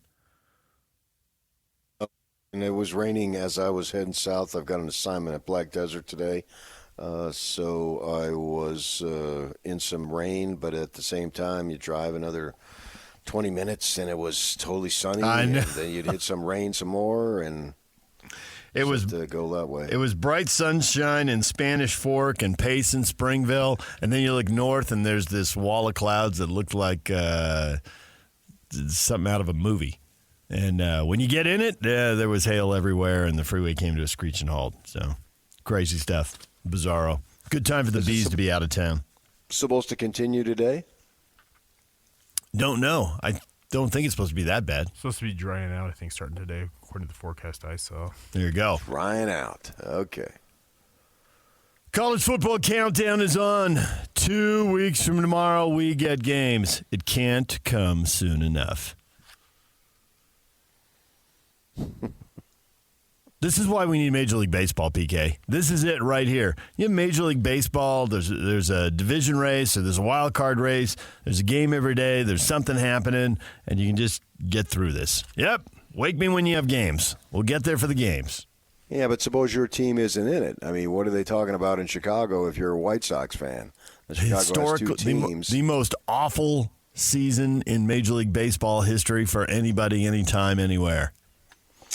So I was listening to Mad Dog, the guy who was on ESPN, Russo, on Wednesdays, right? And he always sticks his face into the camera, and he takes the most minute thing and blows it up like it's the biggest thing with all of his East Coast, New York area yelling and all that stuff that I'm intimately familiar with, so I don't bat an eyelash when you just call it talking loud. Sunday dinner. Yeah, I mean, it's what you grew up with. So, I mean, he's the epitome of what I grew up with. And so he has this caller, right? He's taking some calls, and he's getting somebody from the East Coast. I've been a Mets fan my whole life, and he's got the attitude, and you can just stuff that I was just like I know like the back of my hand, right? And he made this statement that he wants to see the White Sox win. Now, he said he was so he's got to be in his 60s, 70s maybe, because he was a Mets fan, and they started in 62. And what did they have? How many losses did they have? Whatever it was, so 120, I think. I think it was 40 and 120, and they didn't play a couple games. Right, so they have the record for most losses in a season. And he said that he does not want that record broken. He wants, as a Mets fan, he wants that record to be intact. He wants to keep it. And I'm thinking, what are we talking about? And so I'm listening to this as I'm driving south for this assignment today at Black Desert. And he made his case that, well, they were the lovable losers and all that stuff. And I don't remember the team at all, obviously, but I heard about it growing up, and we hear about it. So you can go back and look. And then what, in 1969, they won the whole thing. They were the amazing Mets in that year, right? So they won, and I think they've won 2 World Series in their 58 years, I think, of their existence, 60. and 60 yeah. plus. So he was talking about that. Hey, they really sucked because they were supposed to suck. They're an expansion team, and there wasn't free agency. Then we know that the Diamondbacks, they came into existence in '98, and they spent a ton of money right off the bat. And then in 2001, so 3 seasons, they won a World Series, right? Well, that's not the way it was done back then. You were supposed to suck for a good long while. Players didn't move around, certainly not to the level that they do now, and there was hardly anything. There was no free agency, right? And his point was that that's a badge of honor. And I was thinking, is that really a badge of honor? But he made it sound, he was making a compelling case that it was a badge of honor, and he wanted that in the record books, that season lives on in infamy for the rest of existence. I don't know what pace the White Sox are on now, but he does not want to see that broken. And as a Mets fan, he was proud to say he was a Mets fan from the beginning, because I think the Mets were brought in to replace the Giants and Dodgers, right? Because they had left to go in their National League, and then the Mets came in as a National League team and all that. And so he felt like they earned that mark, and he wasn't on some Johnny-come-lately who now is trying to do what we've seen, the MLB version of tank. And it worked for Houston, right? And it worked for the Royals. These are teams that won World Series by tanking. So, and you would think that in baseball, it would be the tank aspect would be much harder to have success than the NBA version just on numbers, right? But he's saying, no, man, they're trying to lose. The Mets weren't trying to lose. They just sucked under the parameters of the game. So he wants that 120-loss team to stand up and be proud. It's like the reverse of the Miami Dolphins. No one else can be perfect. Over here we got the Mets. No one else can be atrocious. Right. What level of proximity to 120 losses have we gotten over the last 60-plus years? We've had teams set that record? We've had teams get to 110, but that's about it. I'd have to look really anywhere near it. Yeah, I'd have to look year by year, but I think 110 is about as bad as it gets. Right, and this tanking aspect of it. Oakland lost 112 last year, and they're trying to be terrible and move. And 112 is something the White Sox ought to fly right by. But it worked for 2 franchises right off the top of my head. And you can make an argument the Marlins. The Marlins won a World Series and then completely broke up the roster. They were terrible the very next year. And then they got back and won another one. It's long enough ago with that. I can't remember exactly how quick it was and how much they leveraged that bad season as far as. But I don't think that they got better exclusively through the draft. Or overwhelmingly majority through the draft. Whereas we remember Kansas City and Houston built it up with young guys. Yeah, and it worked. Kansas, you could say Houston cheated, blah, blah, blah. Okay, fine. They were still a very good team. Yeah. Right, and they have been a pretty good team since. They got off to a horrendous start this year, but they've recovered from it. So as we go through this relating to the Jazz, there's a lot of angst on this losing, but you have to look at it if they're going to go down that road, to what extent does it pay off? If you just have minimal competence in management, you ought to be better in 3, 4, 5 years. If you have really good competence in management, then you should have an opportunity to be contending. Right? That the system is set up for you to take advantage of it, and the rules in the NBA, the way they've changed so much to incentivize the homegrown player to stay, that's there for you for all those things. So it's all sorts of interesting as you look at these teams that lose and how they get better and what they do to get better. It's there for you to achieve that. It's not like for the Jazz, this is an impossible task. It sucks to go through it, but I think that people, they sort of move on to other stuff. Now, with the Jazz, with these 6 young dudes, they're going to lose. There's no doubt about it. We saw it in last week in the Olympics. The guys for the U.S. who were leading the way were all in their 30s. What would you say, Curry, 35, 36? What did you say it was? I think it was 34, and 36, 39. Yeah. Yeah, right. I mean, that's advanced age in this league. Truly advanced age, right? And they weren't in the league, but the Olympics. The Jazz don't have that, but what they do have that I think can at least be intriguing in the short term is the development of these dudes. Because even if you get that big game hunting and it comes to pass, you're still going to need these guys to be supplemental players to one extent or another. So as we go through this winter, we have the opportunity now to double our intrigue on development because they had 3 last year and now they got 3 this year, and that equals 6. So I find reasons to turn on the television come November, December, January, blah, blah, blah. Your 35, 36, and 39-year-olds have been in the big moment and can handle it. And these other guys haven't been in the big moment, but we ought to be able to see them handling moments, and they'll be big to them because they haven't been in them before, and start to make that progress. Hopefully. That's the plan. Well, I think that's going to be. Right. Yeah, that's why Unless I want to some see them option all up comes with up, the big club. Unless there's some option and there's the big game hunting and you got to move a couple of young guys and a couple of picks, who's to say that we're going to see these guys? Okay. There's no guarantee. But then in that case, they're still moving things forward, presumably, with whatever trade becomes possible at whatever moment in time. Another team decides we're shaking it up. This season, the Jazz don't lose 120 games. Good point. Nice.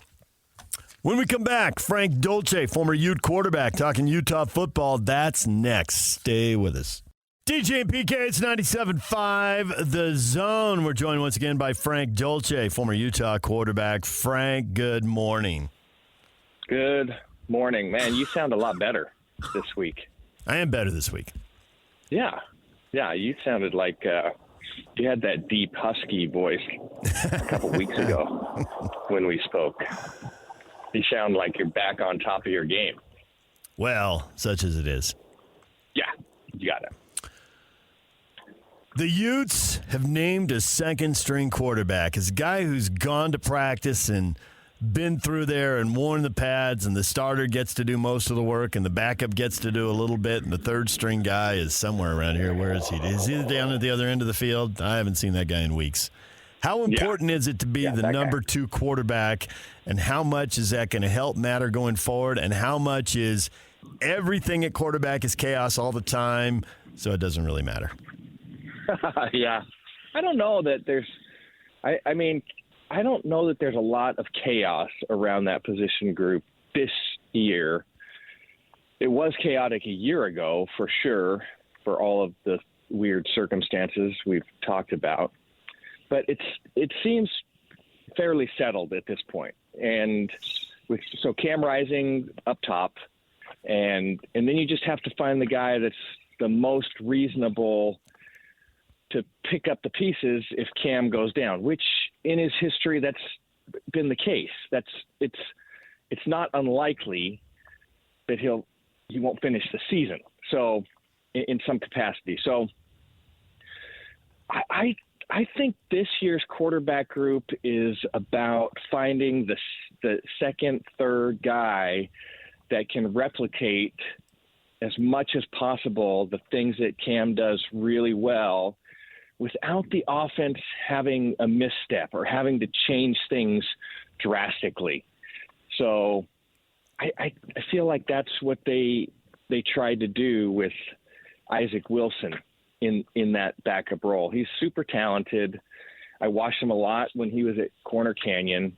He has really good tools. I think the big thing about Isaac, and he's very athletic. I mean, I think the big thing about Isaac is he going to be able to, put on enough weight to kind of be more durable at the next level? Is he going to be able to manage the speed of the game? Because that is significant, that change.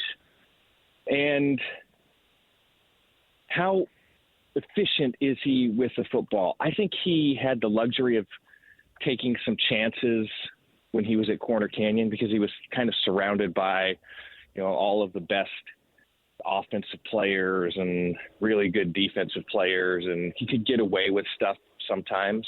I think his team is just better than everybody else. How will he manage that transition and making sure he's really efficient with the football? In today's world, there's so much hype with these quarterbacks, right? Because social media's out there, games are on television, and if not TV, they're streamed. So if a kid is playing in Utah, coaches in Texas can literally watch him play game night as they're sitting in hotels preparing for their game on Saturday. And you hear about quarterbacks all across the country. And we've talked about these high school kids, how they come in. You take a kid like this Heward kid, right? He's up in Seattle. His uncle and dad work big-time quarterbacks for University of Washington. We see the name. Now it doesn't work for him. They bring in Penix. He goes down to Cal Poly. Now he's on his third school. And you wonder, right now anyway, he's getting beat out by a freshman who's been in the program a few months. Obviously, Heward hasn't been in that long himself, but he's older. You'd think that on paper anyway it'd be better. I was just wondering, in your day, was there so many misses on quarterbacks? Because it seems like half of them, with all these 4- and 5-star rankings, never really pan out, and they move around from multiple schools. We've seen that within the state several times in the past several years with the two largest programs in the state for sure. And don't discount those things happening elsewhere at Weber State and Utah State as well. It's just a really difficult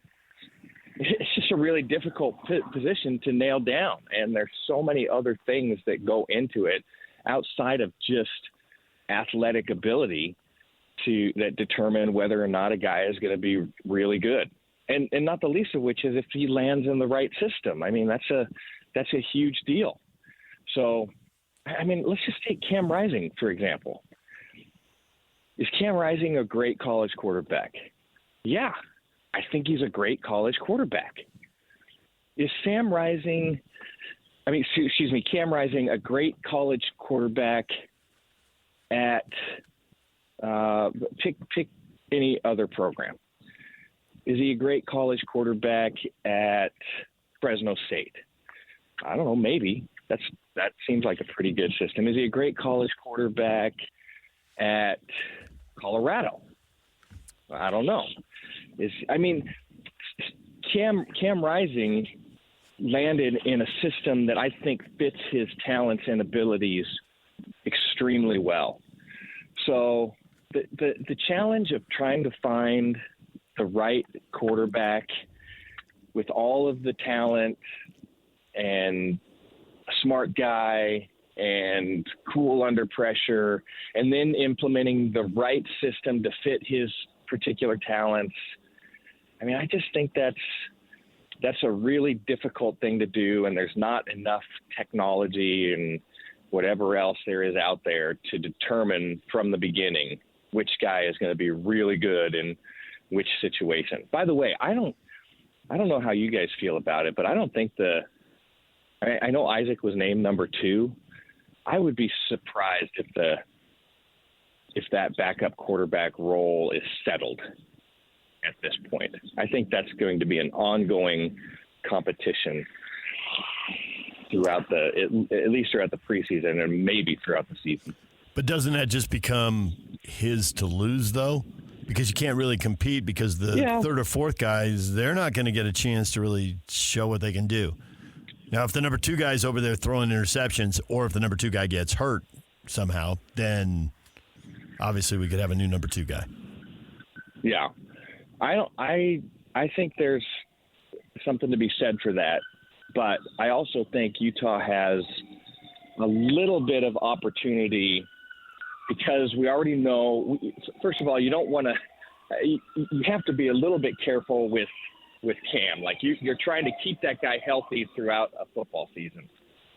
And so I don't know if you're going to necessarily limit practice reps, but you might be more limited in practice. He's certainly going to be, all non-contact. That could give an opportunity for a second and a third team guy to get a few more reps in practice. And because you know what you have up front, why not take the opportunity, especially in practice, to really determine which guy is more aligned with the team, with the play calling, with the offense, with the system right now. So I guess you could say that it's Isaac's spot to lose at this point. I don't know if that's exactly true. I think that Utah is going to be more of a race as we continue forward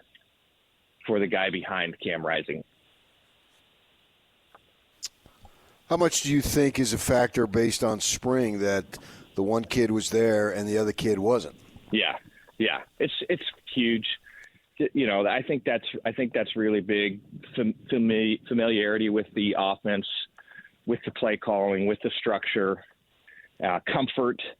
I think that Ewart had a really difficult task coming in as late as he did, and then trying to find himself in the position to be competitive for the second spot. He certainly has game experience. That's huge. He's athletic. He has a great pedigree. He has a lot of the really good stuff, but knowledge of the system, familiarity with the players and the play calling, that's hard to overcome in this short period of time. So I think you're exactly right. Spring ball for Isaac was enormous. The number 2 quarterback really matters this season. If we forget the future this season, if Cam can't go, are they playing a team they can beat with their backup quarterback? Last year, obviously, they didn't Cam at all. They found a way to win 8 games, and it was really clear-cut. When they played the teams that were ranked, when they played the teams that won 10 games, they couldn't get it done. They needed Cam. Maybe he wouldn't have been enough, but they certainly weren't doing it without him. So this year, Oklahoma State and Arizona, I'd look at those right away.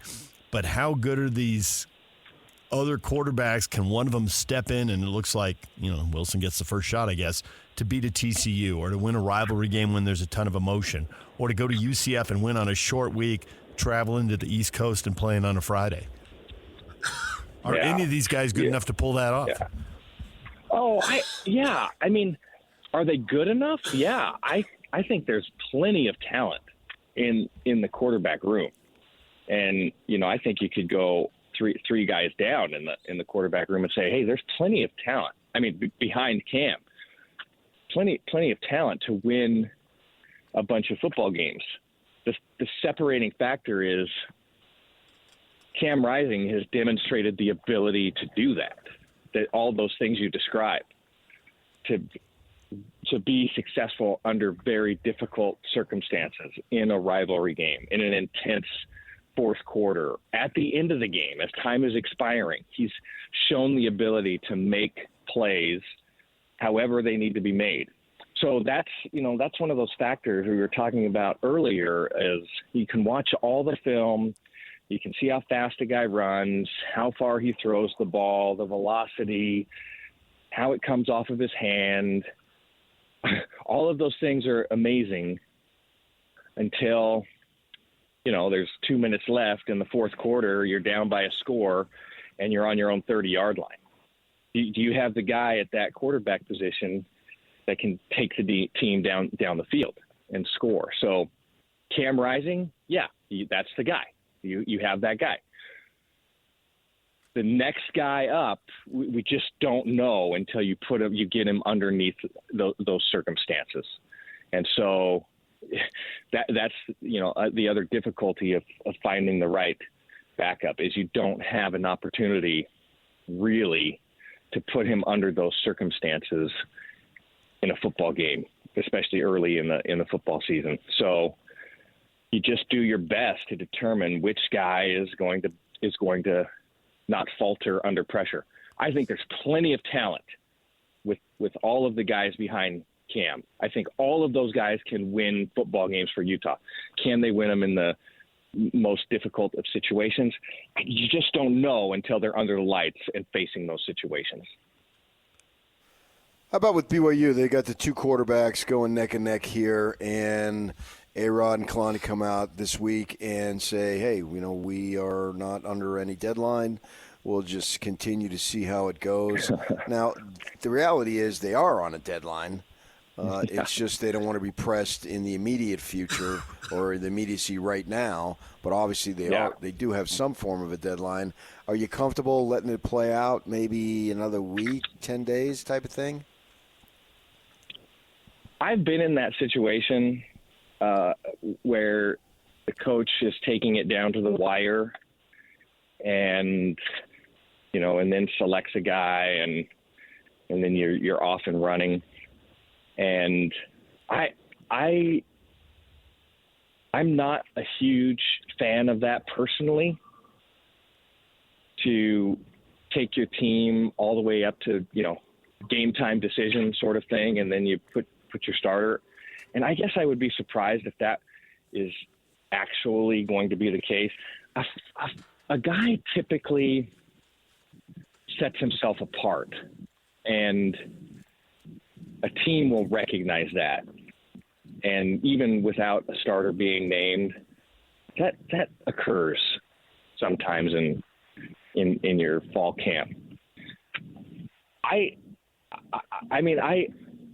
I'm kind of hoping that BYU goes with the two quarterback system, because that never works. We'll see if they roll into the football season with that scenario. But no, I am much more aligned with let's find a guy as early as we can. Let's put him under those pressure situations in practice as much as we can and determine if he's going to be the guy.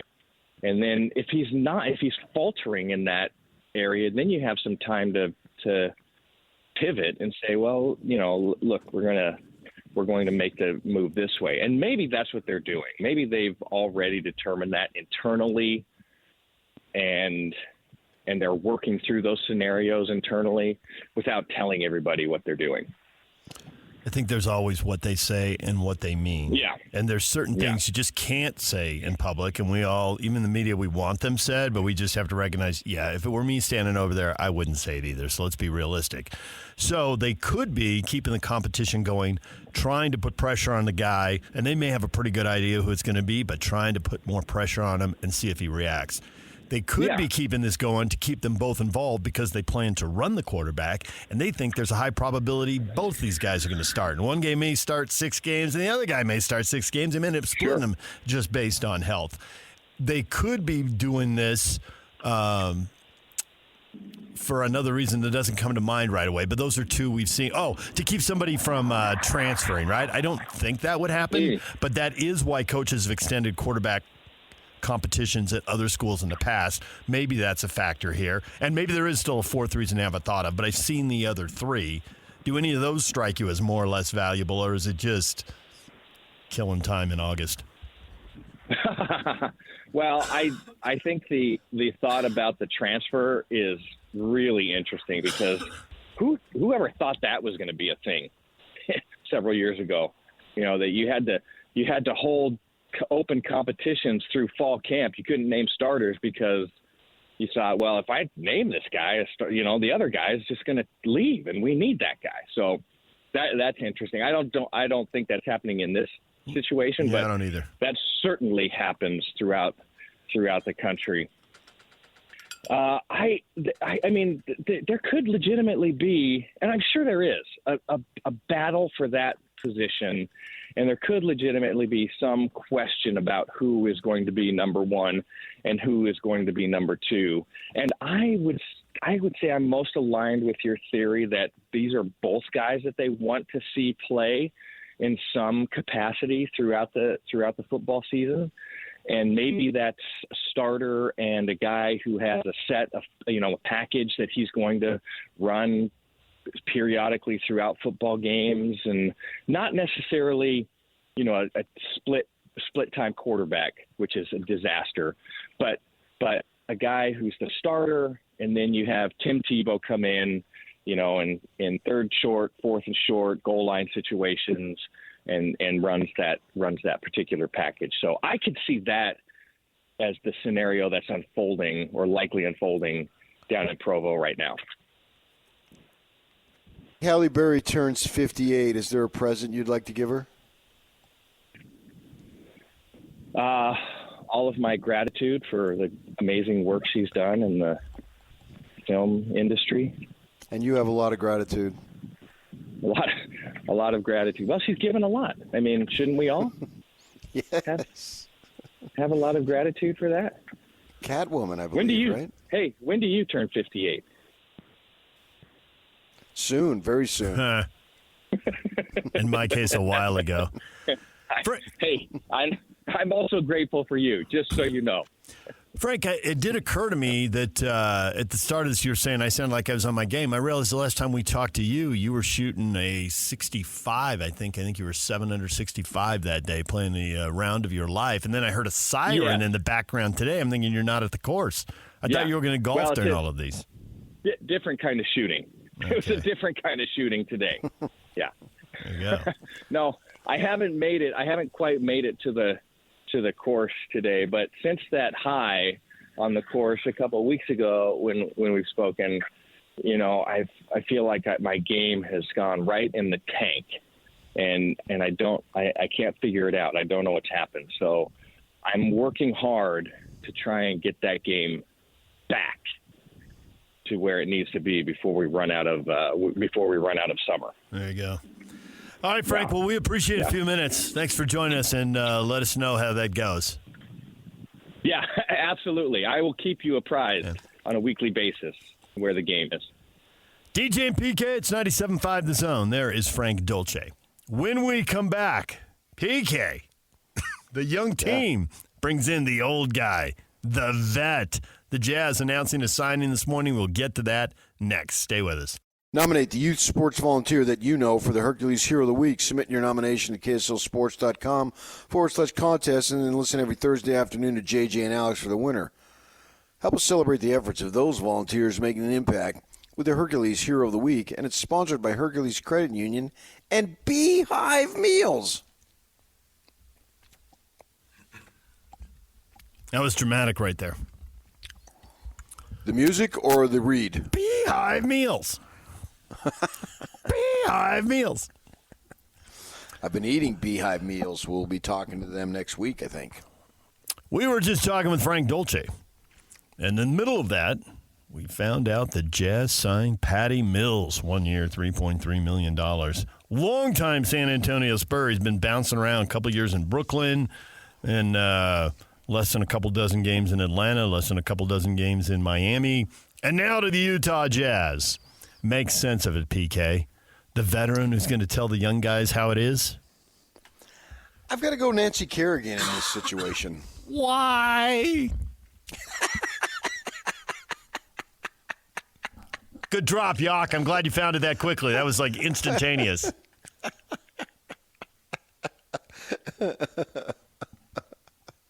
Now, they have to get to a certain salary level, so maybe that's something. And they had a roster spot open. They didn't want to bring in an eighth really young guy. Interesting to see what they're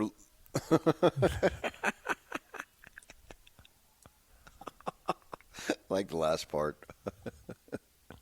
How long was that? 30 years ago now? Yeah. 20? No, it's 30. 30 years ago. 30. Crazy. She still got the silver medal, didn't she? Yeah. I don't know.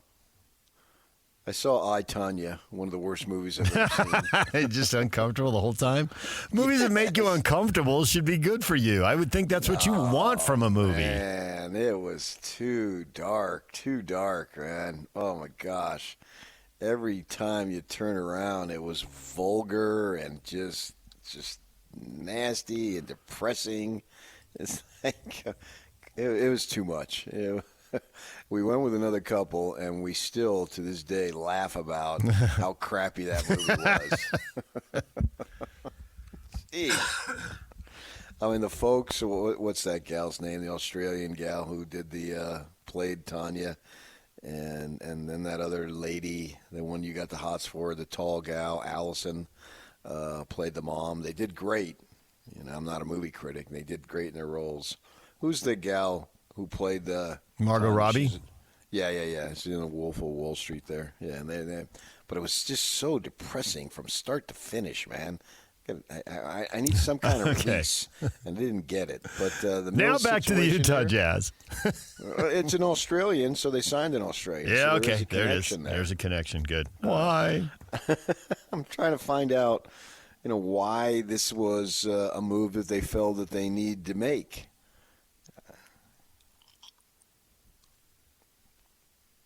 And I don't know that I got an answer. Veteran, all I can think is veteran leader will tell the young guys, reinforce the messages the coach gets. So when you guys tune in out, coach, the guy with the championship ring over here, maybe rings, plural, I don't know. I might be cheating him out of one. I think he has one. No, he's got more than one probably. And he'll tell them how it is. I know you think that's a cliche and overblown, but what else is it? I mean, it's... Well, I think it's clearly you're overlooking exactly what it is. And do you want to know exactly what it is? He was in San Antonio when Will was there, and they bonded and they trust each other. No. Oh. It's big game hunting. How so? I was going to say Joe Ingles put a good word in for Salt Lake City. Who knows? They got themselves a koala. They went big game hunting. Koala. Got themselves a kookaburra. Okay, bring the Australian jokes on now. Let's go. He comes the from a land down under. The didgeridoo. I don't know. Maybe he can teach him over there at the where they get the meals how to make a Vegemite sandwich. Yeah. He just turned 36. He's on a one-year deal. This is a team that's a long way away. Maybe a foster a day can help keep the doctor away.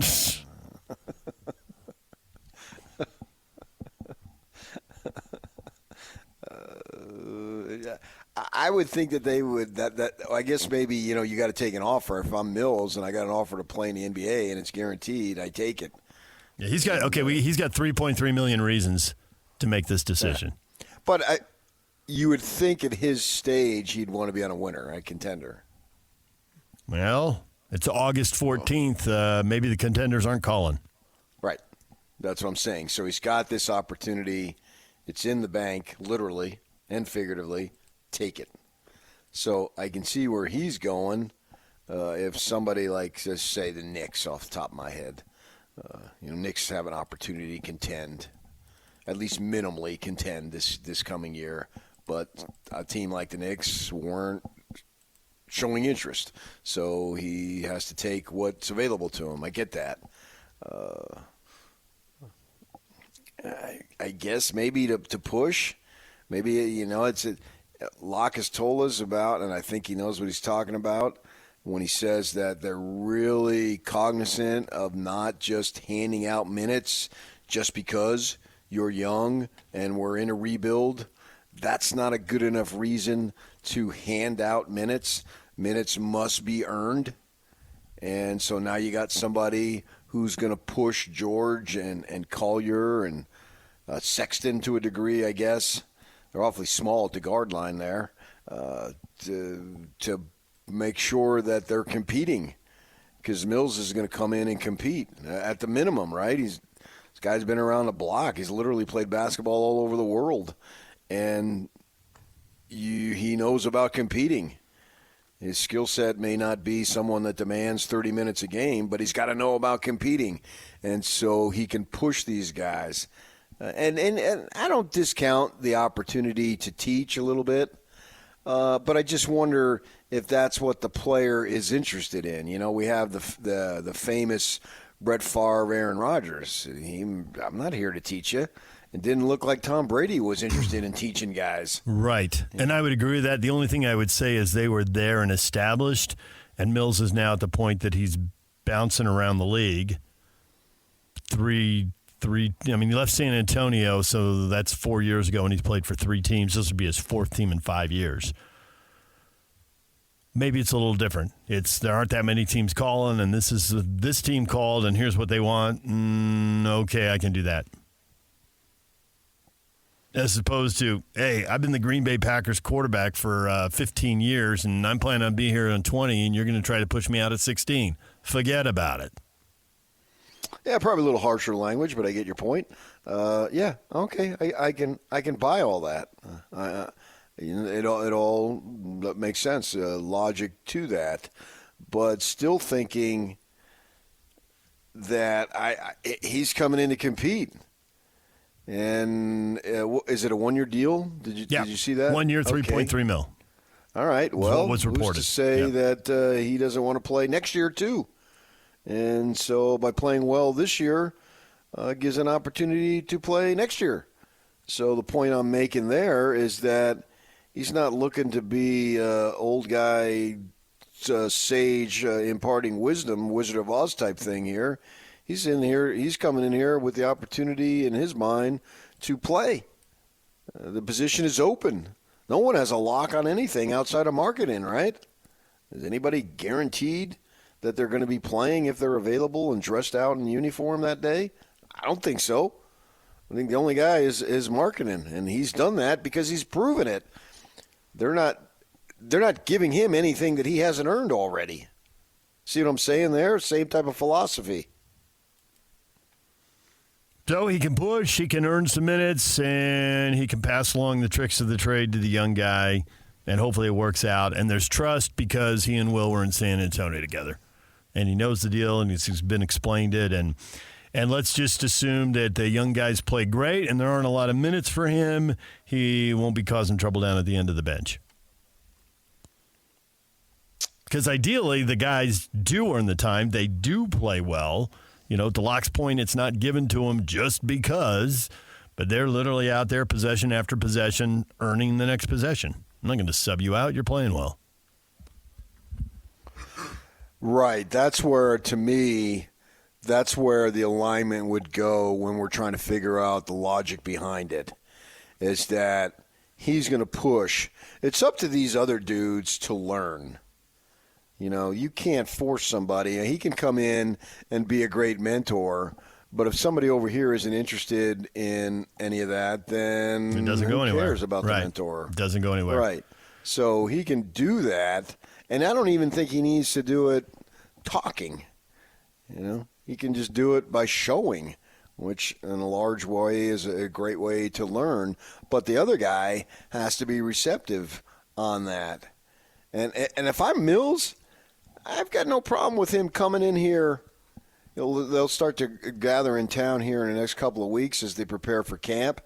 To dudes, man, I want that job. In fact, I hope he does that. I would rather have him think along the lines is, I want that job. Our job as players is to win games. If management wants to tank, that's their job, and they do it. But the player, nothing is guaranteed. You talk about going back to Stockton. His big thing is, well, man, how am I going to make it in this league? Now, obviously, he makes it to the highest level, right? But in the early days, he was thinking, I got to find a way to stay in this league. he didn't even realize probably how good he was. I'm not comparing any of these guys to what John accomplished by any stretch. I'm talking about the mindset. And so I got to look at, if I'm Collier, just using him as the most recent example, that's another guy coming in to take away my minutes, to take away my money. I'm looking at him as, I got to be better than him. And we always hear, a sharpening iron, blah, blah, blah, all that stuff. Okay, so that's maybe what it's about. Just go ahead, son.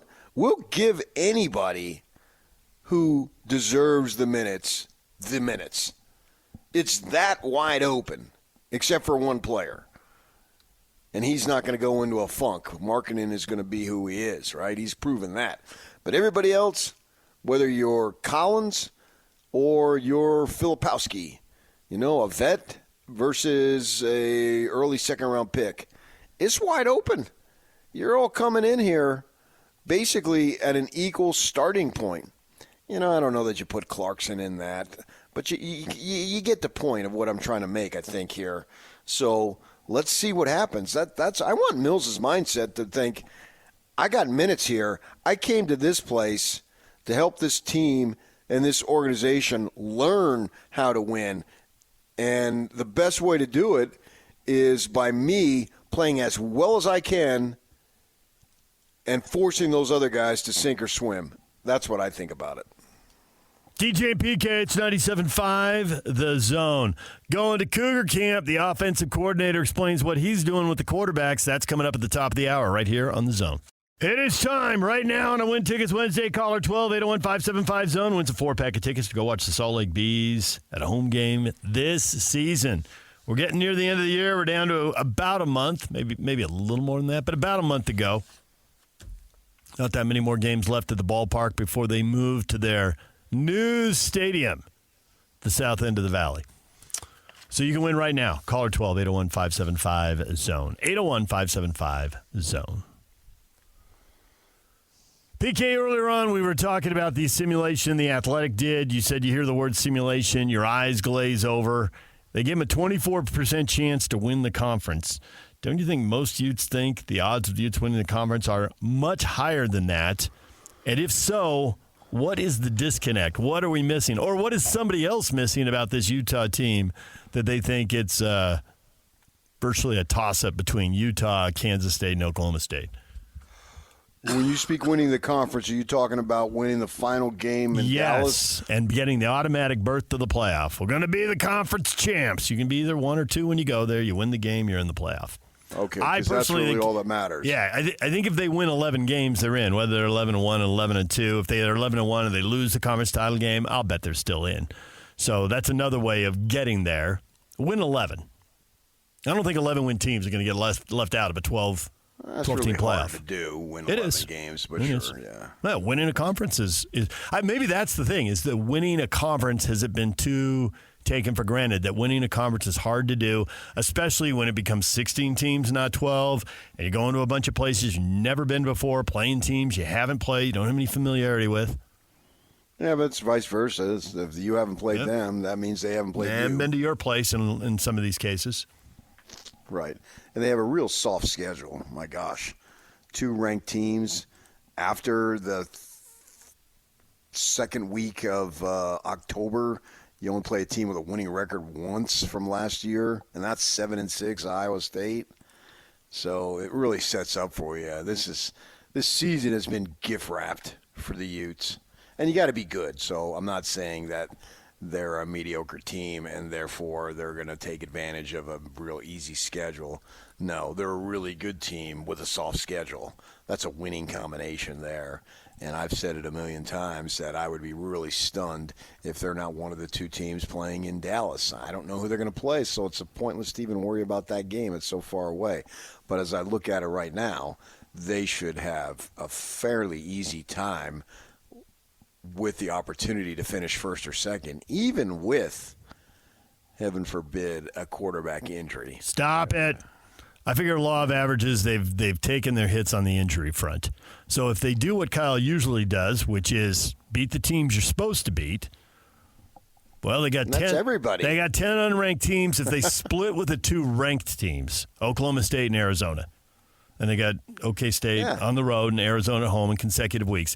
If they split with those teams, they're 11-1. Now, you just said 11-1 is hard to do, and you can mathematically look over the years. It is hard to do. Very few teams do it. But given the fact they're good, given the fact only 2 of their opponents are ranked, and maybe Big 12 teams are just being devalued. Maybe there's some Big 12 teams that should be ranked and will be ranked, but aren't ranked. Some of those teams aren't on their schedule, though. So yeah, but they're not on the schedule, so who cares? Well, but maybe an Iowa State could be that good. You know, if West Virginia turns out to be really good, West Virginia's not on the schedule.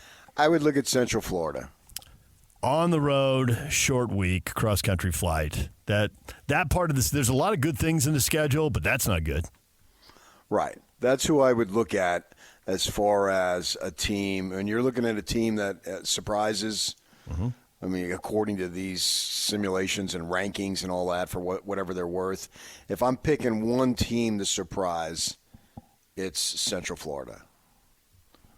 Because Iowa State went 6-3 in conference last year. So that's not a surprise. Right. They had their gambling scandal. They lost guys. They had to put a redshirt freshman in a quarterback. Predictably, it didn't start well, but coach him up. Back to Riley's point that he was making yesterday about have a chip on your shoulder, and they went 6-3 in conference. Isn't the guy's name Rocco? It is. It is. You tell me a guy named Rocco who's not a winner in life. Your parents give you that name, you're going to be tough. I've got multiple family members extended named Rocco. The only thing that surprised me about Rocco when I looked him up was that he wasn't a Jersey kid. Because I just thought it was going to be Jersey. Okay, if he's not Jersey, it'll be New York. You know, maybe Queens, right? Or Brooklyn. No, he's a Florida kid. Huh. My cousin is named Rocco Roccanelli. What does Rocco Roccanelli do for a living? You don't want to know.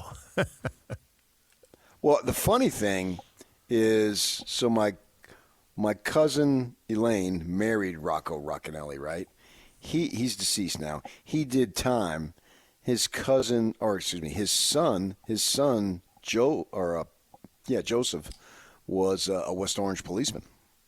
So he had a little thing going on there. And I went back to Jersey, probably maybe 21 at the time, and my cousin Rocco, who's deceased now, he looks at me, he says, anything you need while you're here, you just call me.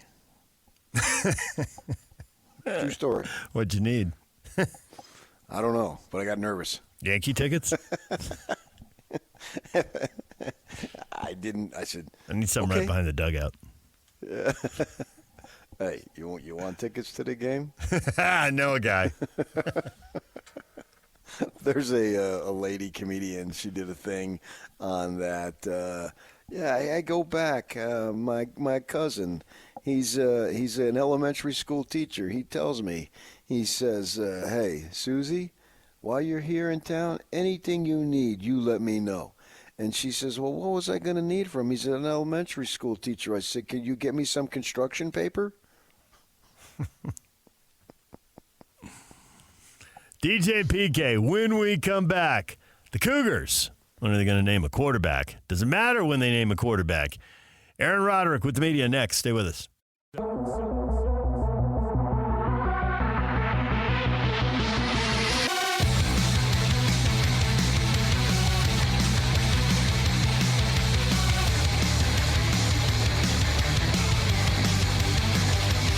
DJ and PK, proudly presented by our title sponsor, Black Desert Resort, Utah's premier golf resort.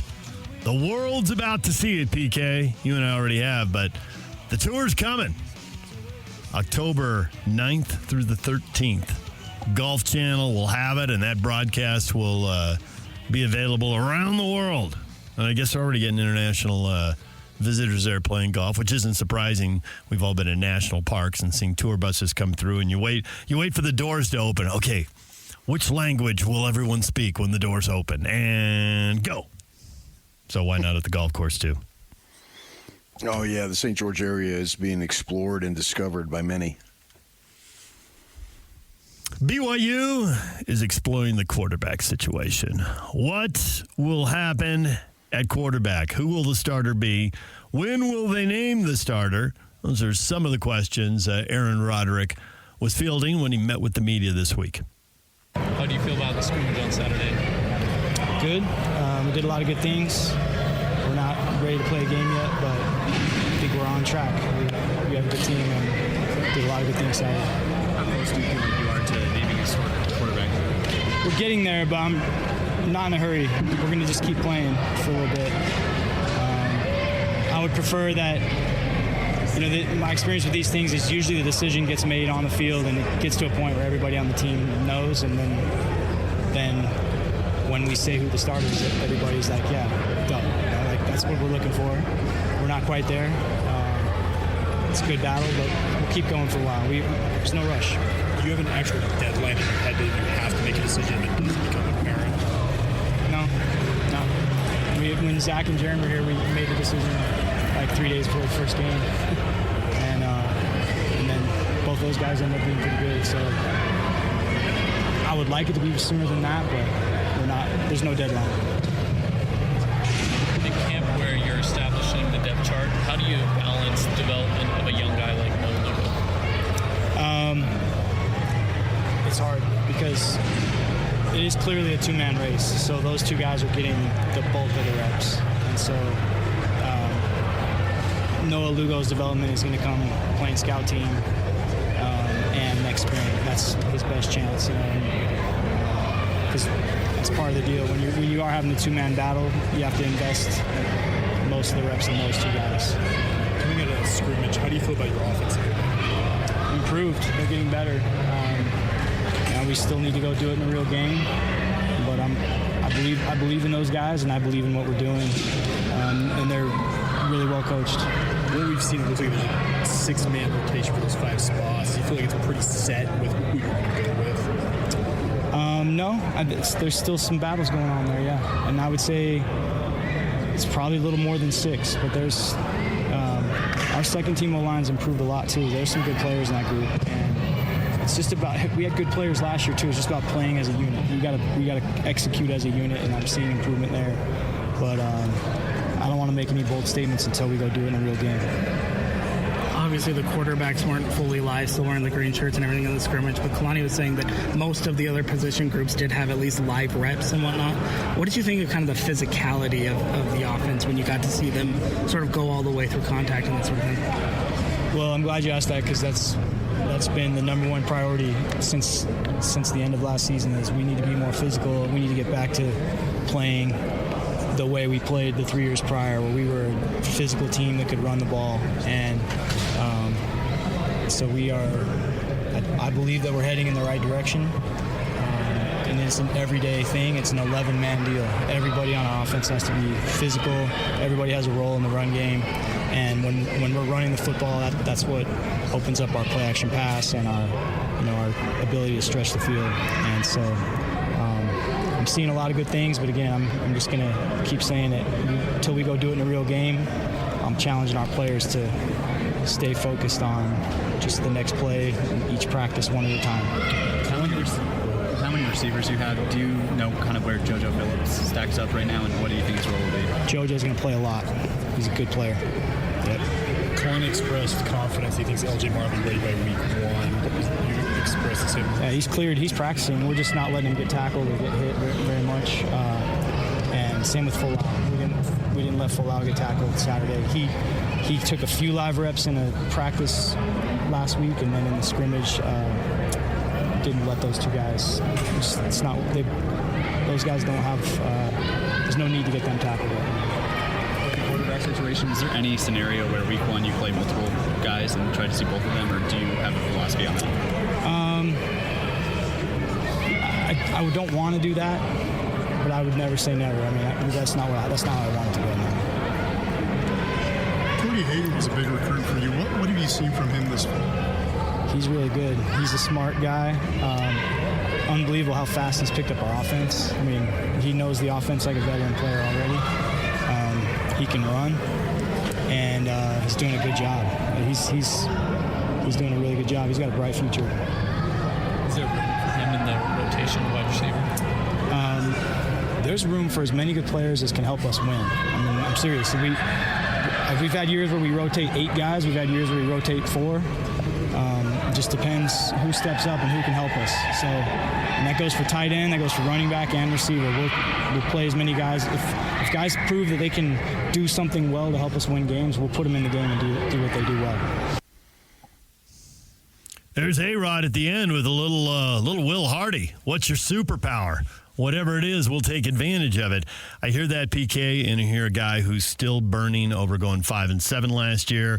You and I have both had plenty of coaches in plenty of sports at plenty of levels say, play hard, play smart, play together. And the Cougars rarely did all 3 of those things at the same time for one reason or another. It was usually 1 out of 3 or 2 out of 3.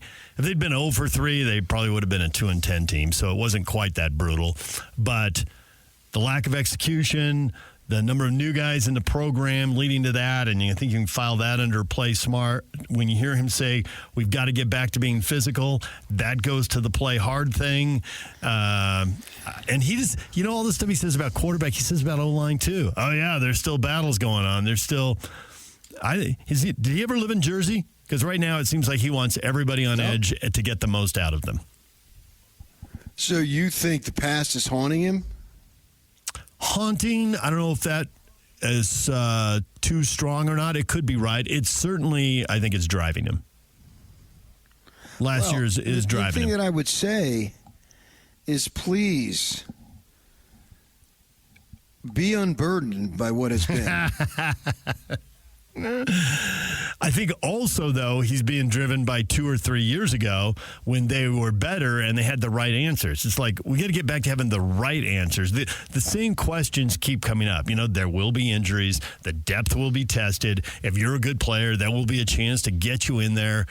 Occasionally we see guys changing positions. Running back to defensive back in the Rose Bowl is an extreme example, but it's the one we all remember. But we have seen guys switch sides of the ball or wide receiver to tight end or something like that. Figure it out. Get it done. He just needs to see what can be. Yeah, there you go. You know what I mean? You think he knows who the quarterback is? Yes. It's Bohannon, isn't it? Or you still think Retzloff the first game? Bohannon. Gary Bohannon. I thought you meant a guy named Bo. So I saw Bo. I saw Bo out at the. He was hanging out over by the goalposts. He's throwing balls over the mountain. I can throw over that mountain over there. It's all set up for the. Thanks, Uncle Rico. It's all set up for them in the marketing. Let's go, Bo. Let's go, Bo. Bo knows quarterbacking. BYU, I'm giving you a gift. Take it and run with it. Jibo knows. Have him pose shirtless with a baseball bat behind his neck with both wrists resting on each side of the bat. Was he wearing shoulder pads in that too? I think he was, yeah. Well, he's a football player. That's funny. And a baseball player. Here's the caption.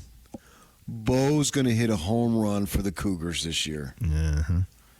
I'm just gift wrapping you a great marketing scheme. For a guy who's in the dumb class, and I'm giving it to impressive. You for free. Yeah, it's very impressive for a guy who's in the dumb class. I've been underestimated my whole life. There it is. Look at the chip on your shoulder. 2 months into my watchdog career, I'm called into a cubicle. I think you need to look for another job. Yeah, okay, I will, and I found another job. So, see, it took me 18 months at Channel 2 before that happened to me. You got there much quicker. I was like 2. Yeah, the leaves hadn't even changed. The time hadn't even changed. What? So I think A-Rod has a good idea. He's looking for further, what am I looking for? Confirmation? Is that the right word? He wants some more, confirmation, affirmation maybe, as to what he wants to do. If he's still stuck at 0, then it's sort of been a waste of 2 weeks of spring practice or fall practice, I should say. I mean, I don't know. I'll just I file this under I suspect. I suspect he knows who's going to start, and I think he's trying to push both guys because ultimately he expects both guys are going to have to play well to win games at some point. They're going to Retzlaff's going to run for sure. And he's going to take a lot of hits when he plays. At 3rd and 3, he's a scrappy guy. He's going to try to butt heads with a linebacker at some point and get to the first down marker. It's going to happen. With Bohannon, maybe he gets a little more of the Cam Rising treatment. I don't know if it'll be that extreme. It really feels like they're going to minimize hits. But Bohannon may not be as, combative as Retzlaff. I think Retzlaff will play the position a little bit like a linebacker at times and take the hits. But Bohannon's had, he's had multiple injuries. Even the year that won the Big 12, he missed games. Actually, I think he missed the Big 12 title game because I think he was hurt at the end of November there and missed a couple games there. So even if he's the guy, I still wouldn't bet on him to start all 12 games. At some point, he'll get dinged up, even if it isn't a big deal, and miss a couple of games. Yeah, and I think what we had when we had Mitch Harper on Monday, I think it was Monday, our KSL BYU insider, is that we were talking to him, and I was exchanging some text messages with him a couple nights back, is that because they're under the gun to win, that the leash has to be short. It's a fine line that they have to balance. They can't be pulling guys oh my gosh, because you didn't get a first down here, because that sort of reeks of panic, and you can't have that. Once the coaches don't have the faith of the players, it's lost. I've seen that firsthand. We know what that looks like, and so they've got to be careful not to. We didn't score in the second quarter, so you're up third quarter, but they've got to straddle that line and know that they need to win, and they can't be pussyfooting around here and taking time to develop, because as long as you win, you can do that. If you're winning games, you can develop all you want. Yeah, you can do whatever you want. Right. But they need to win ball games, and they need to win ball games now. Well, especially because when you look at their schedule, it looks like there's definite wins, definite losses. You can do all that. But when you look swing games, the second and third game of the year both look like swing games. Getting either one or both of them would be a huge deal. So these September games are going to be critical. And you're not to the conference and the conference race and all that stuff. But for them, can you get to 6 wins? Can you get to 7? Can you get to 8? And they've got a couple games, obviously, that could go either way before they get to conference. And if they're 3-0, they are feeling great and flying high. Yeah, and then when you look at it, really they only need to get to 5, because you should have a gimme in game 1, right? That's an inexcusable loss if that were to happen, but we don't anticipate that happening. Can you go 5 and 6 in the other 11? Right. That's really all you have to do. This is not an incredible task that we're asking here by any stretch.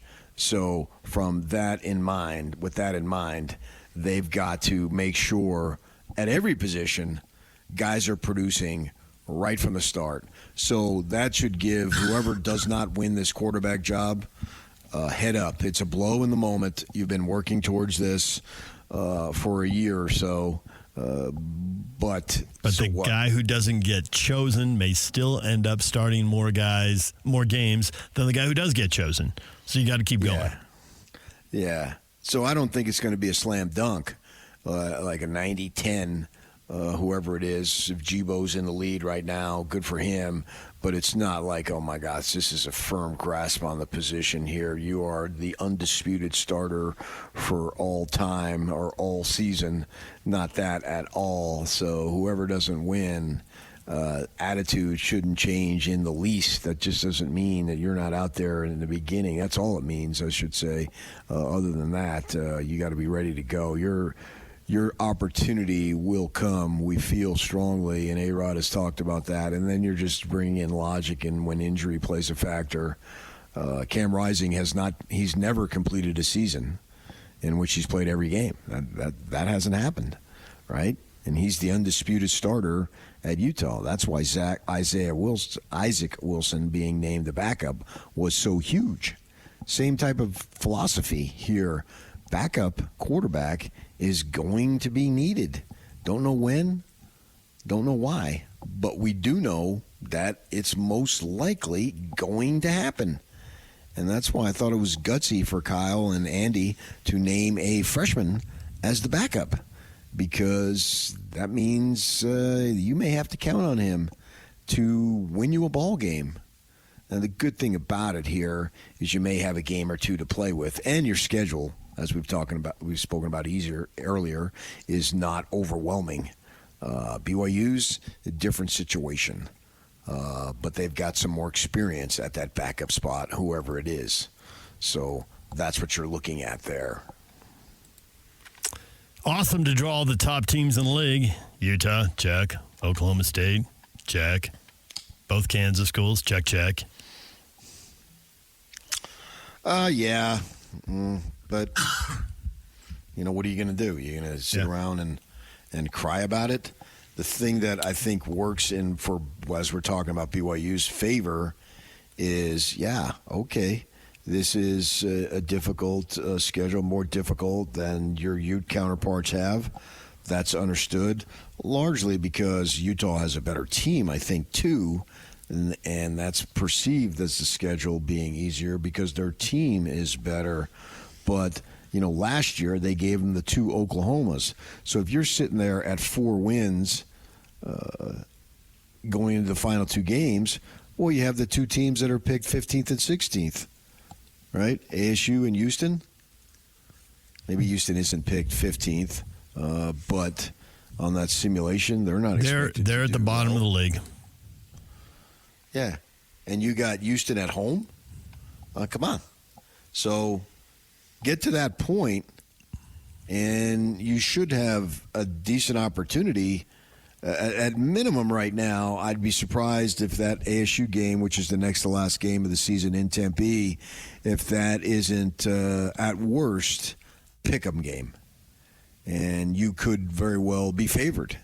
Right now, you should be favored, right? So you have 2 opportunities there. So the schedule, as the season takes its toll, you get, at least on paper right now, for what it's worth, since we're only talking about paper. Once we talk schedule, we're only talking on paper right now in August. You get 2 teams expected to not be good, and both those teams, undoubtedly, without argument, are in rebuild mode. That's a fact, right? And we saw the Devils last year as the season went on. And they got battered. They were unable to compete, literally unable to compete. I mean, I had a coach at Utah tell me he felt sorry for them. And obviously it wasn't Whittingham, because I don't think he's felt sorry for anything ever. And this was game day, right after the game. And, they slaughtered them, right? It was a completely and totally non-competitive game. The only thing that saved me is I was going to see Old Dominion that night at the Delta Center. So I was fine. But it was an embarrassment. And then a week or 2 later, same thing happened with Oregon. So you could possibly get them at a point where they're not even able to compete. I don't know. We'll see. They feel that the depth is better, blah, blah, blah. But they're still, without question, in rebuild mode. So get through that season. Win those games that you're supposed to win. And how about starting 4-1? How about going 3-0 and beat Baylor? Yeah, and beat Baylor. Yeah, right. If you're 4-1, and you got those 2 at the back end of the schedule, and now can you upset one of these ranked teams? I think the only other unranked team they have in that stretch is a road game at UCF. Yeah, it's going to be hard. In fact, now that I called up the schedule since you were talking about it, so I'm looking at it right now, I can make an argument. If you want to get to 6, you better be 4-1. You better be, which is why you hear that in A-Rod's voice. Got to be good right away. Yeah, because who do I look at that I say, oh, yeah, that one? Yeah, well, you got 5 ranked teams in the first 7 conference games. So... good luck. Yeah, I wonder how much they're in love with Brett Yormark now, Cougars. Well, remember, as much as it looks rigged this year because of the way the top teams don't play each other, they do have a 4-year cycle, and you play every team so many times. Yeah, so if the league wants to try to finesse the first year, okay, but then it kind of works itself out. You start running out of options. If you got to play a team 3 times in 4 years, or if you're only playing once in 4 years, okay, that's that. If you're fighting for your job as a coach, you don't care about 4 years from now. It's like, how do I get to 6 this year? Right. That's what it takes. So you look at that and you dope it out. To me, if they can go 4-1 and put those other 2 aside, the ASU and the Houston one, I think the best opportunity might come in the 3rd week of November against Kansas at home. DJ and PK, it's 97.5 The Zone. When we come back, everything you missed in this show, stay with us. This is Jake Scott and Ben Anderson. You can't tell me, though, that Anthony Edwards isn't a better player than LeBron right now. No, I think LeBron's still better. Than Anthony Edwards? Yeah. You're crazy. Yeah, still better than Ant. I certainly trust him more in this type of scenario where he is a much better point guard than those guys. Notice you didn't say better player, because he's not. To be fair, he's still awesome and was, in my opinion, the best player on this Olympics team. And when they needed to go late, well, he got the MVP. Other than in the gold medal game, which credits Steph, he was the guy. LeBron had been the player they went to, and I would still note that was pretty awesome defensively, including was a huge difference maker in the 4th quarter against Serbia when he was guarding Nikola Jokic for big possessions, and because he is so strong, he was able to stand up Jokic. Just because Steve Kerr is a coward and doesn't want to pick a fight with Adele, they're forced to play LeBron the whole time. Hello. Hear Jake Scott and Ben Anderson every day from 10 to noon on 97.5 The KSL Sports Zone. 9 a.m. Slacker Radio Headlines brought to you by Tim Dolly Mazda Southtown. Find your new Mazda at the south end of the valley at Tim Dolly Mazda Southtown. That's Tim Dolly Mazda Southtown in Sandy. Well, the big news of the morning, breaking this morning, the Utah Jazz signed Patty Mills. He played last season at 35. He just had a birthday a couple days ago, though. He's 36 now. 1 year, $3.3 million. Not exactly the youth movement, PK, but I guess you don't need 15 kids. So now they got themselves a vet, a super vet, an aged leader. It depends on who you are. You may think 15 kids is appropriate. But Clarkson isn't a kid. True story. Collins isn't. Markkanen isn't. So now we're down to 12. All right, we're at 7. Who are we kidding? Hey, did you see this NBA story? If Minnesota Papers headline writers did not have a field day, I don't know what they were doing. Conservative populist and former NBA player Royce White defeated Navy veteran Joe Frazier in a Minnesota primary for a Republican nomination. Down goes Frazier. Frazier's down. Frazier's right down. There. Yeah. It's right there for him. Yeah, it really is. For them. Low-hanging fruit. Everybody on every website and every social media post. Now he has to face Amy Klobuchar. Did I say her name? I think it's Klobuchar. Klobuchar in November. So, and she's been a senator since 2007. So it's a long shot. But for a moment, anyway, down goes Frazier. Down. Joe Frazier. Joe Frazier. With an S, not a Joe C. Frazier. I assume that's a F-R-A-S-E-R. I assume that's how you pronounce it, Frazier, without the Z. So there you go. What a perfect headline teed up for you right there. Doesn't get any easier than that. No, it don't. But Mills, come in and compete, man. Try to earn as many minutes as you can.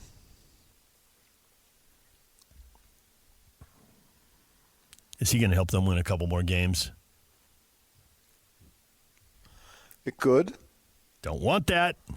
That's minimal. Not going anywhere anyway this year, so might as well get as good draft pick as possible and get the best guy. Do you think that a couple of wins really matters? Makes a difference? Guess we'll have to see how it plays out. A couple, to your point, might not matter. 6 or 8 might. But I'm thinking if he gets him a couple and Clarkson gets him a couple and Collins gets him a couple, then 6, that matters. Okay, yeah, you got me there, probably. it'd be hard to argue that wouldn't matter. I think that at that time that this management, man, they've got to have a plan. They've got to have a big picture as they try to negotiate this whole thing and maneuver it to get this team where everybody wants them to see it go, right? And so you've got this veteran here. My instinct says they're looking for this guy to come in and push these guys. And Will Hardy knows what he's got in Mills. They have the connection down around San Antonio. And with that in mind, go ahead and kick these guys in the butt. Make them beat you out. Even somebody like Paul Keontae George coming in here, he shouldn't think that, I've got this thing sewed up. You know, it's clear he thought he was the man in that first summer league in Salt Lake, right? That was obvious. He's jacking up shots left and right. Well, I don't know that I'm going to be. He should be the man in summer league and the summer league, but the regular season is going to be different. And inevitably, when you hit a difficult stretch in a difficult game and you can't make the offense go, and you think I'm better, I'm more athletic, and I can take this guy, this old guy. Yeah, and then he gets in and runs the offense. What little things does he do? Because he's not jumping over people, and he's probably not blowing past people, yet he's making the offense work, and you aren't. What is he doing? So teaching someone how to play and pass along, that's not necessarily, okay, the two of us are going to meet at the gym and I'm going to show you what to do, or the two of us are going to sit in the film room, I'm going to show you what to do. Sometimes it's just getting subbed out of a game and you can't figure out how to solve the problem, and he checks in the game and he solves it. Well, how did he do it? How did he get by his guy and get the offense going? You know, at the same time about this earning minutes, they basically gave the ball to Mitchell. Yeah. And in retrospect, it was the right thing to do. Not basically, they did. Well, from a basketball perspective, I get it, but there was a sense of entitlement. Now, would that have come anyway because of how well he played, how early? So maybe that didn't change anything. But did it? Yeah, so that's why it's just a philosophy they've got to straddle here to figure out what is best for the development of the team. Maybe Keontae along with the individual. And maybe Keontae will just be the best player in September and October and whoever else, and it just totally figures itself out. And Patty Mills' time has been, his playing time has been decreasing. He was playing 29 minutes his first year in Brooklyn to 14 to 10 in Atlanta. It did go up to 16 in Miami. That's super small sample size, 13 games. Isn't he a career backup kind of guy? Oh, yeah. Yeah. He started, I'm looking at his stats right now. He's played almost 900 NBA games, 892. But he started basically 100 of them, 112. Yeah, and good for him. He's carved out a lucrative career. But every 8 as games, an NBA backup. He starts 1, he comes off the bench 7. That's kind of the ratio for his whole career. And there were 2 years where he started about half the games, and I have to go back and look, did they have an injury? And so now he's the starter. 36 starts 1 year in San Antonio. The team stink. And 48 1 year in Brooklyn. Yeah, he's not a starter. His career minutes, he's had 2-3 years where he's played more than 24 minutes a game, where he's played more than half the game. There's a 24.8. Just 2? 24.8, 25.7, and 29 the first year in Brooklyn. So 2 in San Antonio, 1 in Brooklyn. So 3 years, and the guy's been in the league now 15 years. So 12 of the 15 years. That's the part that jumps out at me. Yeah, 12 of the 15 years, he's played less than half the minutes in a game. He's averaged, 23. He was one of those 21. original pipeline Australian guys to St. Mary's. St. Mary's, yep. That they have. When he got drafted, I was reading up on him in a break. When he got drafted, St. Mary's hadn't had a player drafted since like 1961. He really was the start. He was at the front of the pipeline. He was the front of the pipeline. Yeah. And actually, I certainly remember him from St. Mary's. I'd forgotten he was at Portland first. He was in San Antonio so long. But he was actually in Portland for 2 years. And did not start a single game. Not one. Okay. So I don't expect anything more than what he's already done. Bench guy comes in, plays 10 to 12, 15 minutes tops. But I really want him to push him. I want him to be thinking, dudes, this is the Ty Corbin thing when he told me, every year they'd bring in some hotshot rookie and it got under my skin. And then I was determined to beat him out. And usually he did. Ty did. He lasted a number of years in the league himself, and I did that story on him when he first got to be the head coach. And so I want that philosophy. I'm coming in there to make my mark. If you want to learn from me, that's up to you. But I'm not going to go out of my way if you don't want to do it. Sure, learn from me. Watch me. See what I do. Ask me questions. I think that's part of being a good teammate. I don't know that he has to go out of his way to be a mentor, but it's up to those guys. Do you want to be mentored? Because not everybody wants to be mentored. Me being the youngest in my family, I've had people giving me advice all the time because I was the youngest. And I realized early on, a couple of these people know what they're talking about. And it would be in my best interest to listen to them because they have my best interest at heart. The only thing they care about is my well-being. They have no other agenda. Now, if that's the case here and these guys have this opportunity to learn from him, sure, right on. I'm all for it. But at the same time, I want Mills to think, hey, you guys aren't guaranteed anything, man. This is a dog-eat-dog league. I mean, you have a team concept, but when rosters and playing time are still being decided, it's sort of not every man for himself, but Collier wants to stay in this league. He has played 0 games in this league, right? So he's got to go out there and bust it, and I think he will. I think that he will do all these things. I don't think that this is any revelation, but I'm just setting the scene for what the culture would be from day one of training camp. Just go get it, man. And if you're Mills, maybe you could play next year. Maybe you could play 2 more years. Why not, man? You're not going to make this kind of money anywhere else. One at a time now for Patty Mills at the age of 36. But you're right. Carve out a spot. Miami Heat, I'm blanking on his name. Who lasted forever there and barely played? Lowry? No. Or Udonis Haslem? Yes, Haslem. Thank you. He played until his early 40s, but he was a bench guy. He was a bench guy. Yeah, but whatever it is they wanted out of him, he gave it, and he got another year. And Haslem's now on their staff, I'm fairly certain. 5-star hotels and good salary. And I'm sorry, what was the problem? You're not playing enough minutes? Right. So no question. I mean, I have a friend. A friend of mine's brother played in the league for many, many years as a backup and used his money wisely to be able to, he works now, but he's helped out the family and helped out his mother when she needed it and all that stuff. So there's real life stuff there at stake, and that matters. DJ PK, it's 97.5 The Zone. Your feedback is coming up next. Stay with us. And it's all over almost here. Don't go nowhere. Get Joe Ingles on the phone to talk about his boy Patty Mills. Joe's become a little more difficult to get a hold of, unfortunately. There was a text message sent this morning. We'll see if we get a response to it, though. He loves Patty Mills. He mentioned that multiple times. They played together on the national team for years and years. Joe Ingles, Joe Ingles, former Jazz man. Patty Mills, current Jazz man, as of a couple of hours ago. Yeah. Before we get to the feedback, PK, we make jokes about list radio all the time because we had a consultant tell us it doesn't work. Yet everywhere you turn, radio, TV, internet, lists.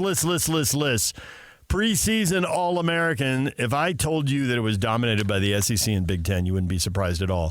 But there are a handful of Big 12 and ACC players on these first and second teams. Only one Utah player gets a shout-out. Would you care to guess which one it is? What do you mean shout-out? His name's second-team All-America preseason. Tafuna. Good guess. Not correct. Might have been where I went right away. I have another player in mind that I would have gone to pretty quickly. I think Barton's going to end up being the best defensive player, but he was hurt last year. Right, So- but he's a guy I would have gone to, and it's not him either. Right, I wouldn't. That's my point. He didn't have enough material to show last year because of his injury. Oh, man, let's see. Keithy. Yep. Speaking of people who didn't have any material last year because he was injured, but he's got the tape from before that. So he's the second team preseason All-America tight end, according to The Athletic. So Which would actually be 2 years because he got hurt in the first conference game. He got hurt early in the season. 22. Yep. Yeah, so he's been off for a bit. The top tight end is Colston Loveland from Michigan. He openly talks about NIL played a decision, and he should. Money's money. Ollie Gordon II at Oklahoma State is a Big 12 guy who got recognition. Obviously, it would be Gordon. He's the Doak Walker winner, isn't he? He and then Austin Jonty, the running back at Boise State, they're the two first-team running backs. A group of 5 guy. Wow, that's unusual. Who's the other 4? It's a group of 5, you said? Who are the other 4? It's the Mountain West, it's the Sun Belt, it's the American Athletic Conference, the MAC, and Conference I thought you USA. said a group of 5 guys. Not Power 4. It's Group of 5, not Power 4. Ashton Jonty plays for Boise State, therefore in the G5 range. G5, Group of 5. Yeah, I got you, but I thought you were talking about 5 of the guys when you said a group of 5. No, stop. So confused. Okay, fine. Just call them the leftovers, man. It's easier that way. The leftovers. Feedback of the day. The Athletic simulated college football season 100,000 times. The Utes averaged 9.2 wins. BYU averaged 4.1. What do you think? Brian at True Blue BYU 1984. 4 wins for BYU is just not even trying and is a very lazy simulation. Laughing, crying emoji. Tyler says, BYU won 5 last year. They lost the quarterback. They don't have a replacement. They have a far more difficult schedule this year with 5 ranked teams. Plus, they're at UCF, SMU, and Wyoming. SMU was an 11-win team last year. Wyoming was 7-0 at home.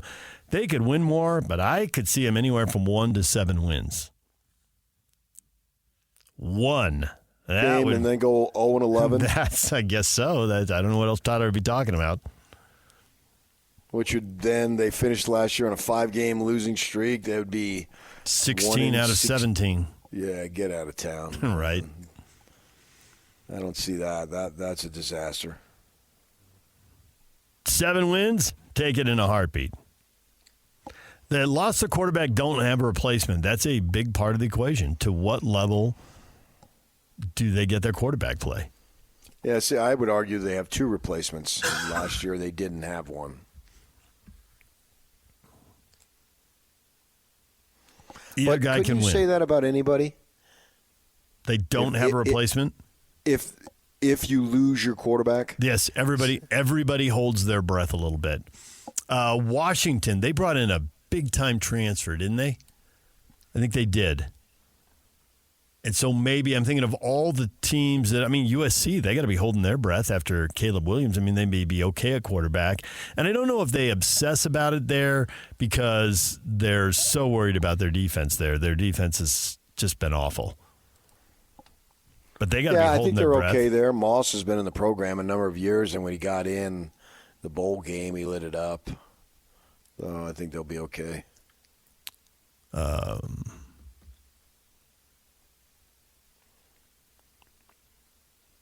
Will Rogers is the guy who is the quarterback, who was SEC's number 2 career passer.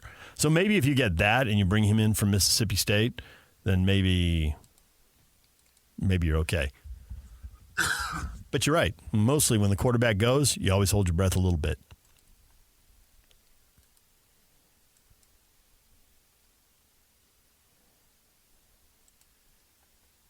More people weighing in. I'm hoping for a 10-win season. I love the simulations, but this is why they play the games. They're fun, though. Go Utes! I'll take Utah 10-2 right now.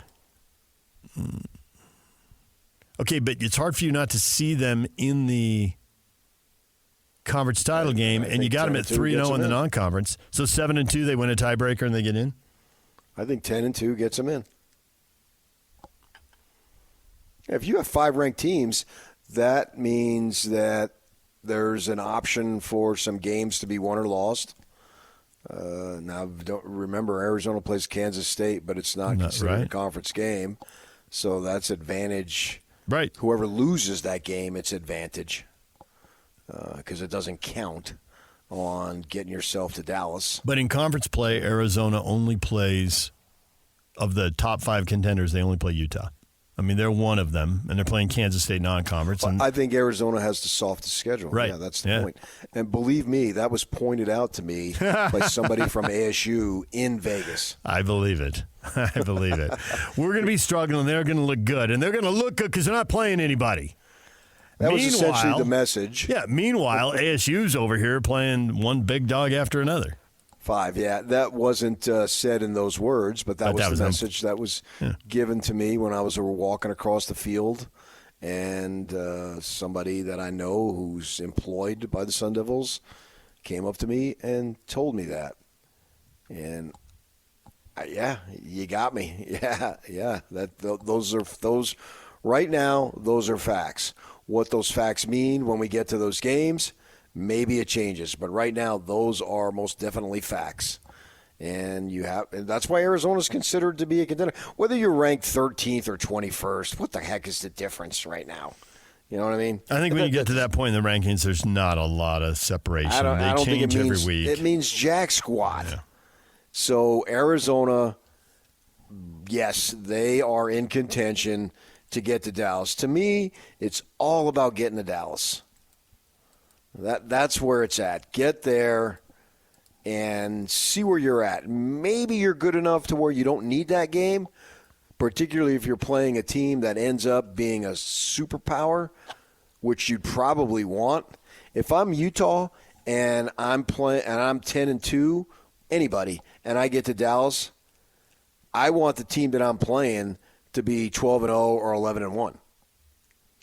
Because I want to be in a situation, if I should lose, to still get an automatic, or not an automatic bid, but an at-large bid.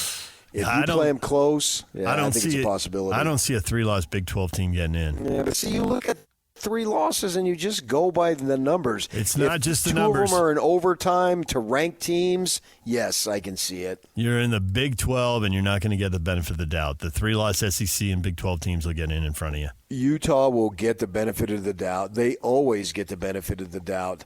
They get the benefit of the doubt because they're so underrated, we have to give them the benefit of the doubt. That's the line of thinking. But they're not underrated. They're not undervalued. They're not underappreciated. Not at all, but that's the line of thinking. Depending on how those games go, I could see it. Absolutely, I could see it. Jake and Ben are coming up next right here on The Zone.